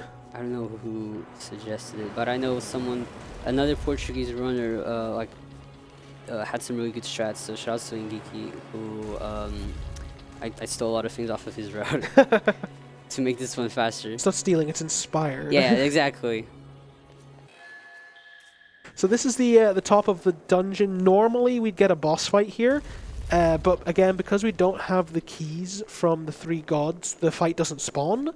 We have to fight this boss in particular, otherwise we actually can't finish the game. Because that boss sort of locks in your ending, or allows you to lock in your ending, and then you can access the Imperium, which is the final area in the game. This area is really straightforward, even more so in this run, because we're here so early, there's no demons. Normally there's a bunch of high-level demons here that you have to fight, but because we have gotten here early, none of them spawn. So we can run all the way to the end where there's a fount, and we can save that fount for when we actually are supposed to be here, and then we can just skip straight to the final bosses. Here we also want to grab another very important essence that we'll put on Should I grab the goat? the Nahobino. Yeah, grab the goat. Will I grab the goat? Yes, we'll grab the goat. Alright, we'll grab the goat. We don't need the goat, but we'll grab the goat. Okay, so there's this item called the Whittled Goat. I don't know why it's called that, but it will just revive the protagonist if it gets to like 0 HP, which is very unlikely, but you know. Yeah, safety strats. Yeah, you never know when you might need the goat, so we get the goat. Yeah, it acts like if you've played other games, it acts like, I think it's Enduring Soul, I believe it's called. Yeah, it acts like Enduring Soul in this game. Yes, that's right, there is, yeah. And the Nyorai statues in the old games, and the rosaries, like all those items. Yeah, it acts like those items where for like once, or I guess as many times you have it in battle, if you die, you just get instantly revived. I forget. I know you can only buy one off of the store and can only have one at a time, but you might be able to have more than one. Yeah, so there we also grab Beelzebub's essence, because Beelzebub knows the skill Debilitate, which we will get after we get Futsunushi. Just saves us an extra menu, it's unnecessary. And then we can do some insane damage. Hopefully, we might get lucky here and we get some crits as well, which will do... This fight is really annoying when you don't get crits. Even more damage. Yeah. This fight starts to get like a little slow. This one especially is probably one of the slowest. Yeah, this fight is like kind of a bit weird. It's he's like unnecessarily bulky for some reason. Forgot he was like, oh. Alright, here we go. Yeah, we as have you can crit. See. We should do. No, no, we don't. Right. We'll be fine. Alright, so he's weak to jam. He's weak to ice, so we just use Ice Gem and we use Motaro Kaja. And we use Ice Striker Strike, as you might imagine. Doesn't do a lot of damage by this point, but no, it helps a little bit. Yeah, we have the, like, we might as well, like, we've got the Black Frost in our party for the press turn, so we might as well use it. Because we get some extra damage, we can end like a turn early.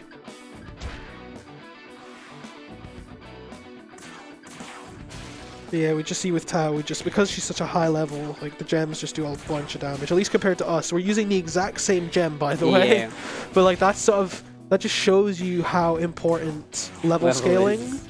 Or it shows you how like obvious the level scaling is, and just how important it is to be correctly leveled. Like obviously here, it doesn't really matter, but in harder difficulties, absolutely. It's very difficult. Oh, I'm still. Oh no! So, because we ran out of. I didn't know we were supposed to run out. Because we ran out of ice gems, it defaulted to the the top item in our list, which is a healing item. Nahobino was like basically full health, so it didn't actually do anything. It was very nice pointless. But at least now we know, even though Nahobino leveled up, at least we know he's full health now. Yeah, very he's important. Ready for the next one. Yeah. So now that we've done that, we can go and get Futsunushi, and then we can do the essence fusions that we wanted to do. That's why we grabbed the essences. And then we can go and fight the 3 gods. Then we can actually finish the game. We're actually also doing really good on time, by the way. Am I? No. Yeah, 2:03. I don't know what that means. I forget. You forget? Well, I mean, it's like good. It's good, I think. It's good, yeah. I mean, you were doing like kind of similar times in practice yesterday. So. Yeah. Yeah, so now we have Futsunushi in our party. He is just very strong. Even casually, he's really strong. As you can see, he joins our party at level 69. Nice. Nice. Nice. And we're going to give him the physical sutras so we can just up his affinity a little bit. Yeah, all those battle sutras that we got earlier are going to finally be put to good use, as raising his affinity not only makes, I think we've mentioned this, not only makes the spells cheaper, but they also make the damage a lot stronger. Yeah, they do more damage, so yeah, you really want to get them high. And it's even the same like inverse. If they have a negative, it costs more, and I believe it does do less damage. So yes, we give, it does. Yeah, we give Nahobino Mataru Kaja and Debilitate. We've already had Mataru Kaja, so we don't really need to explain it. Debilitate will reduce the stats of every demon or every enemy by 1 stage, so they'll get lower attack, defense, and agility. The most important stat is obviously defense, so we can do more damage, and we pair that with Mataru Kaja to do a load of damage. And then we give Futsunushi Catastrophe, Impaler's Animus, which are skills he knows already by default. Yeah. And then we give him the skill High Fizz Plamora. They're basically the same as the boost and amp skills in other Mega 10 games, and they just flat out increase damage. So we want to get High Fizz Pleroma so we can do more damage. Impaler's Animus is a support skill. What it does is it allows the demon that uses it to charge up their attack and does Pierce effect.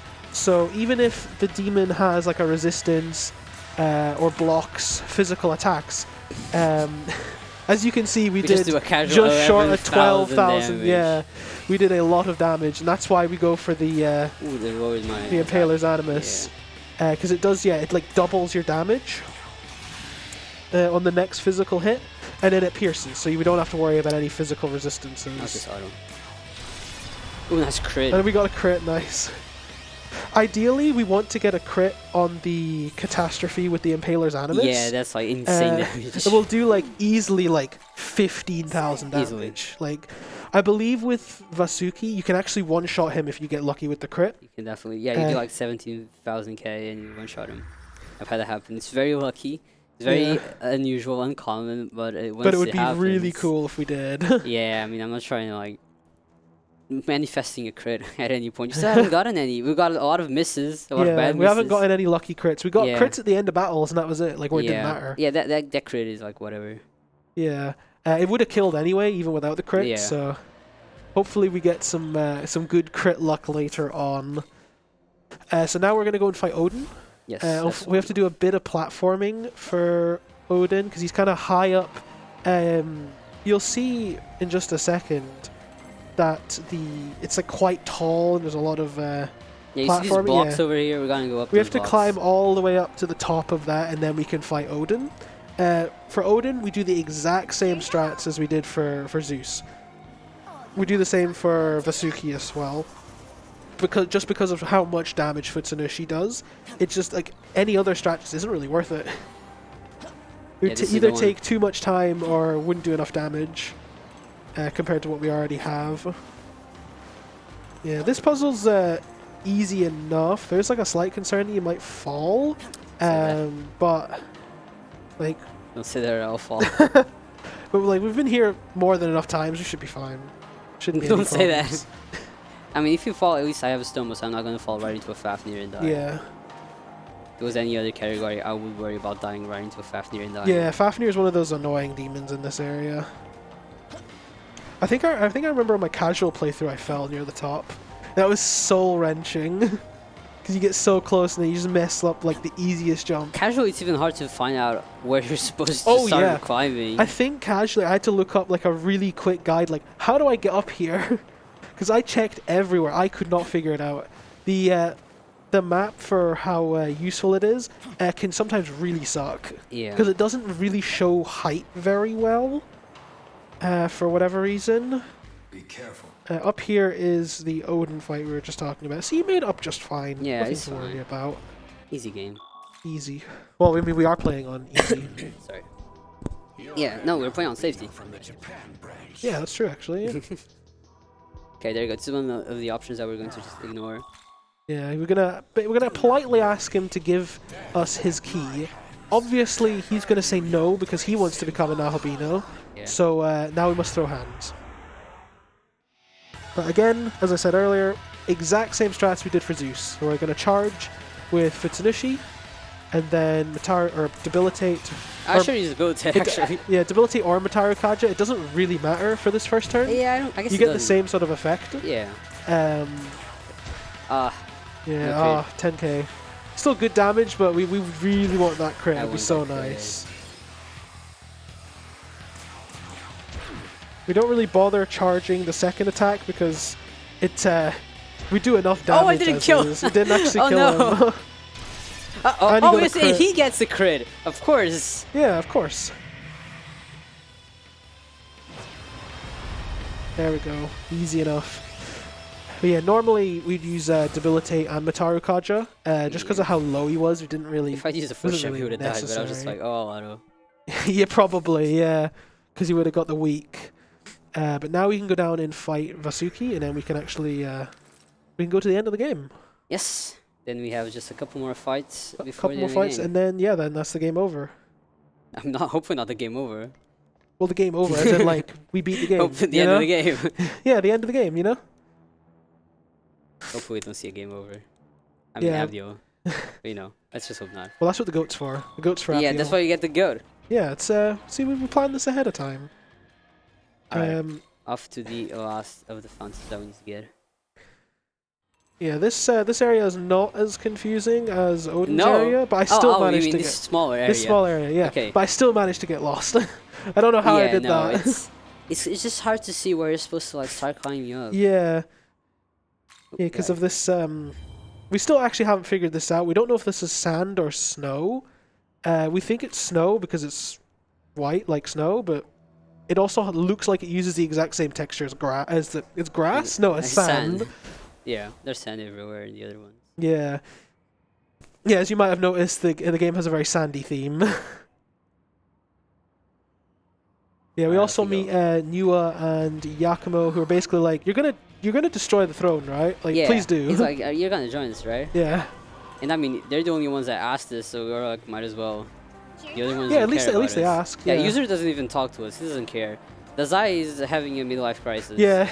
So yeah, I believe the cutscene would have already it would have happened after the Abdiel fight. The infamous. Oh, that one already happened. That was before the skip. That's right before we get the Umayabashi fountain. Oh yeah. It's like on that one building. He's like on the rooftop. Yeah, we've got the infamous hat cutscene, which. Yeah, that we don't get to see. Thankfully, you should be thankful we don't get to see that cutscene. It's so weird. It's so weird, but so funny at the same time. Mitama. Another Mitama, nice. Yeah, normally the Mitama spawn rate is really low. You can change it if you own the Mitama DLC, which is obviously banned for runs because it's DLC. But like for casually, like especially doing like endgame grinding, it's actually quite useful. But you could argue that like you shouldn't really have to pay money for that, but that's neither here nor there. So Here you go. Maybe if they like re-release the game and it includes the Mitama DLC, we can allow it. yeah, I mean like what they're doing with Persona 5 on PC. You know, like I can actually see it making this a better run, unless the strategy would be just to grind to level like whatever, like really high up. Level 99. Yeah, you know, that'd be lame. Yeah, so first of all, before Vasuki, we're going to heal Futsunushi so we can get all his MP back. So we have enough to actually do the Impaler Animus Catastrophe combo. Otherwise we wouldn't have enough, we just have to use basic attacks and it's slow. It would still kill because Futsunushi's a beast. It would still kill, but it would take like a couple extra turns and we don't have time for that. We don't have time We're supposed to be going fast. We're running so late already, so... I mean, yeah, everyone else is already there. Yeah, it's true. They're all Yeah. like Nahubinos. Here's the battle theme again we were talking about earlier. Should I take this real slow? And Nah, I won't take it slow. Hey, he's weak to fire, this one, so we're just going to use the fire. yeah, Tao will just use fire. Watch the crit. Watch the crit. Oh, no crit. So disappointing. But yeah, you can see with just how low his health bar gets after that attack, like a crit would just do so much damage. Ah, nice miss. Nice, Okay. we got the 2 toxic sprays which did nothing, and then the attack missed. No, you get the now crit! we get the Why? crits. Ah, I hate this game. It's always like this. Can't have nice. Yeah. Cruel Mega 10. It's this is normal. It's taunting me. Yeah, this is normal though. If you get used to playing Mega 10 games, this is normal. Yeah, I'm just lucky I haven't died yet. That's what the goat's for. So you That's don't. what the goes for. Yeah. But if you kill Shikioji, it's a waste of time. Yeah. I probably should say that I'm gonna jinx it. Okay, that's the last key, so now we can get through the Imperium, but because we've actually already been there, what we're gonna do is we're going to transfer to the first floor of the temple, we're gonna walk out the door, we're going to watch the cutscene, and then we're going to transfer back in, because somehow it's faster, it's like a second faster. And shout out to the YouTube comment that told me that. Yeah, because for whatever reason, the cutscene is actually what spawns the boss at the top of the dungeon. For whatever reason. You would have Yes. thought like getting the keys would spawn him, but no, it doesn't. Otherwise, yeah, we just go straight to the top. Yeah, and I fight mean, we the just go boss. straight to the Imperium. Or no, I guess No, we we always need gotta to we need to fight the boss. Metatron. Yeah. Okay, temple entry. Let's see what's the demon. Barong, that's a good Barong. demon. Yeah, I don't. Shouts to people that live in the forest of Bali. Okay, there we are. Now we're gonna walk out. Okay, let's see what's the demon. Hope you enjoy. Oh, Fuki. Fuki's a good one. Shouts Yeah, to one Japan. of the 4 keys. Yeah. Are we gonna get a second one? Come on. Oh, Ananta. Ananta's also a very good one. I used it in my normal route Okay. to fight Andro Mech. And then Alright, yeah. fuse Norn. Yeah, so Okay, this here's is the the cutscene. Yeah. Both had the same idea. Yeah. Yeah, this is the cutscene that we need to watch in order to trigger the boss fight at the top of the dungeon. We don't really bother going through the door, we just fast travel. Because save us having to do some extra walking. Okay, now we transfer. Now we go to the top floor and we fight the 3rd last boss in the game, Yeah. which is Metatron. I'm sure a very well-known demon, personally one of my favorites. Yeah, it's a good one. I just think his It's like the best design is angel. really cool. Yeah. I guess Uro is my favorite angel, but I like Metatron. Yeah. It's strats exact same as before. Yeah, he just doesn't have a weakness, so we can't use any of the gems. Yeah, we just have to rely on Impaler Animus, which might also one-shot crit here. You didn't get the essence. The what? The essence. Or not the essence, the miracle Oh, yeah. for debilitate. So it's a little cheaper. Oh, that's right, I just didn't. noticed that, yeah. Oh, I can get it before Abdiel, I guess. Is it worth it? I don't know, I think we can just keep going, to be honest. Yeah, as you I can see... might not be able to afford 2 Motar Kazu. And 1 Gote. Huh. You want to find out? Are we gonna find out the hard way or the easy way? I don't know. Let's just do it. I mean... Yeah, we'll it's not going to make a massive difference. Make So we might as well find out, you know? Yeah, so now that Metatron is defeated, we unlock the cutscene that allows us to actually lock in our ending. As we talked about, yes, some of the dialogue choices that we made earlier on would, in a casual playthrough, affect the sort of demons that are here in the Imperium. You can get some encounters, you can skip some encounters. We're going to choose the neutral ending because it's fastest. Here you get access to law, chaos, and neutral.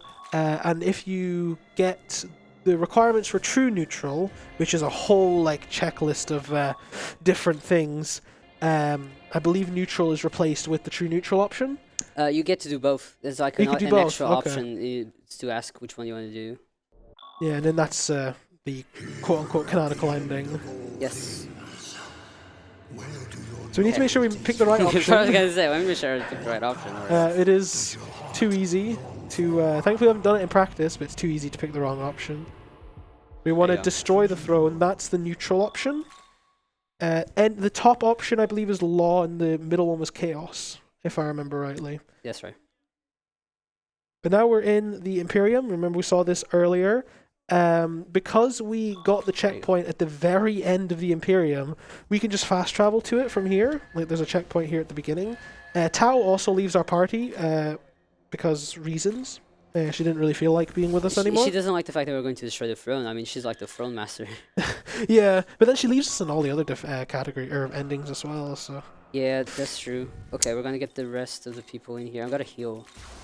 Yeah, what we want to do is get Black Frost and Shikioji. It's just for the press turns. We don't actually use them because the press turns are just unnecessary. Or the press turns are necessary. Yeah, you saved. Yeah. So now we're going to... How this works is, depending on which ending you pick, you fight the two other... Nahubinos. So you remember our party member, the other cast members? We had the Zai, who fused with Abdiel, that one angel that hated us, and became this thing, doesn't look like an angel at all. And then the other, Yuzuru, fused with Mr. Prime Minister and became another Nahubino. That's the ones we're gonna fight.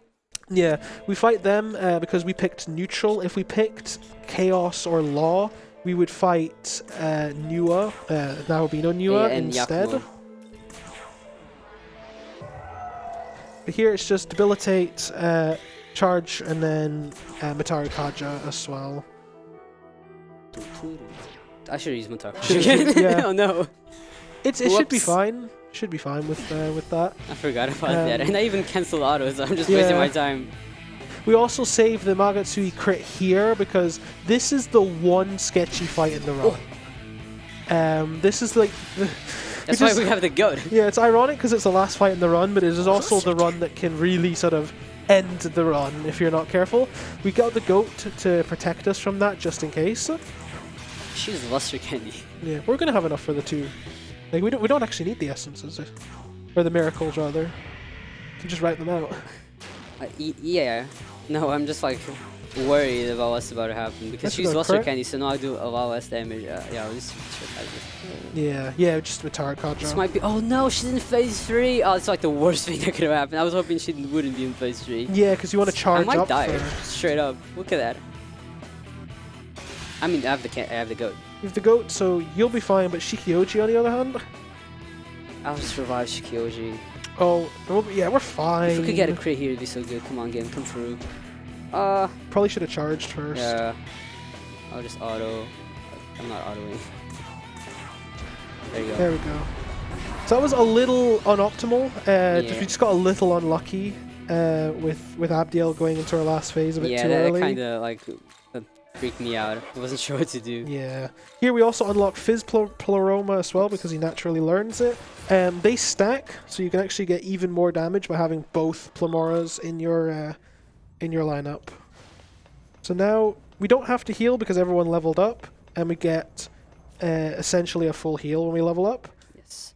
And now, here's the thing: time comes up on the last hit. So there's still going to be a couple of turns, but we'll let you know when like the last hit actually is. Yeah, once you see the screen sort of turn like inverted, like gray. We'll let you know when we're close to like the last one. Yeah, we'll call it. Don't worry. But yeah, same strats here. Unless we like get a crit, and then we don't know. But yeah. If now we got a crit, that'd be funny.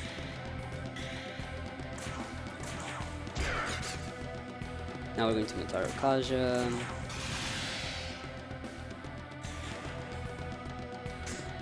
Yeah, this fight is considerably easier than Abdiel because we don't actually get into Tsukuyomi's gimmick because we kill him too fast. Normally, he splits into multiple copies of himself, which gives him the extra press turns. But here, we kill him so quickly, he doesn't get the chance. Cancel auto. I canceled auto. I'm choking. Okay, that was a good miss. The fact we're missing is good. Okay, time's coming up. Yep, time will come up. Time. Now. GG's. Okay, that was too fast. That was, too quick. Okay, that's an even better world record than I got yesterday. you actually improved. So, okay, well, Nice. That's nice. I wanted to get a 22, so that's good. Yeah. So that's a good way to open up stream 2 today. All right. With a little PB world record. Let me just skip right to the credits so I can say my thank yous. So first of all, I want to thank ESA so much for inviting me here as backup. It's just an honor to get to showcase a Megami Tensei game on the big screen like this. These games don't really get a lot of attention, so I'm just happy to be here. I want to thank Sim for coming up with this route with me. I want to thank you, Lone, for being here. Yeah, it was a pleasure. I enjoyed this. Yeah, it was fun. It went a lot better than I thought it would go. Yeah, which is really surprising. I mean, I wasn't expecting a world record. Like on Sunday, I wasn't even sure if I was going to finish under estimate. So. Yeah, but no, you finished 20 minutes under estimate, which is really good. That was maybe a little too good. We even took our time. Yeah, we took our time. I think we can get like a way better time. Yeah, I want to thank Asa, who's over here, for being here with us. And if you want to speedrun any Megami Tensei games, which includes the Persona games, as Persona 4 is coming up, and you should definitely stay here to watch it, just join the Megami Tensei Discord, and everyone will help you out. There's like a bunch of games. There's way more than you might even imagine. They're all played kind of differently, but we will just help you out. I run like a good bunch of them, so... Yeah, Megami Tensei is one of those franchises where there is something for everyone. Yes, like definitely. Almost something for everyone. We got SRPGs, we got turn-based RPGs, we got action RPGs. Yeah, we got everything. Fighting games. Card-based RPGs. Card-based. Yeah, shout out to Card Summoner. Oh no. Yeah, but yeah, I think that's it. Thank you so much.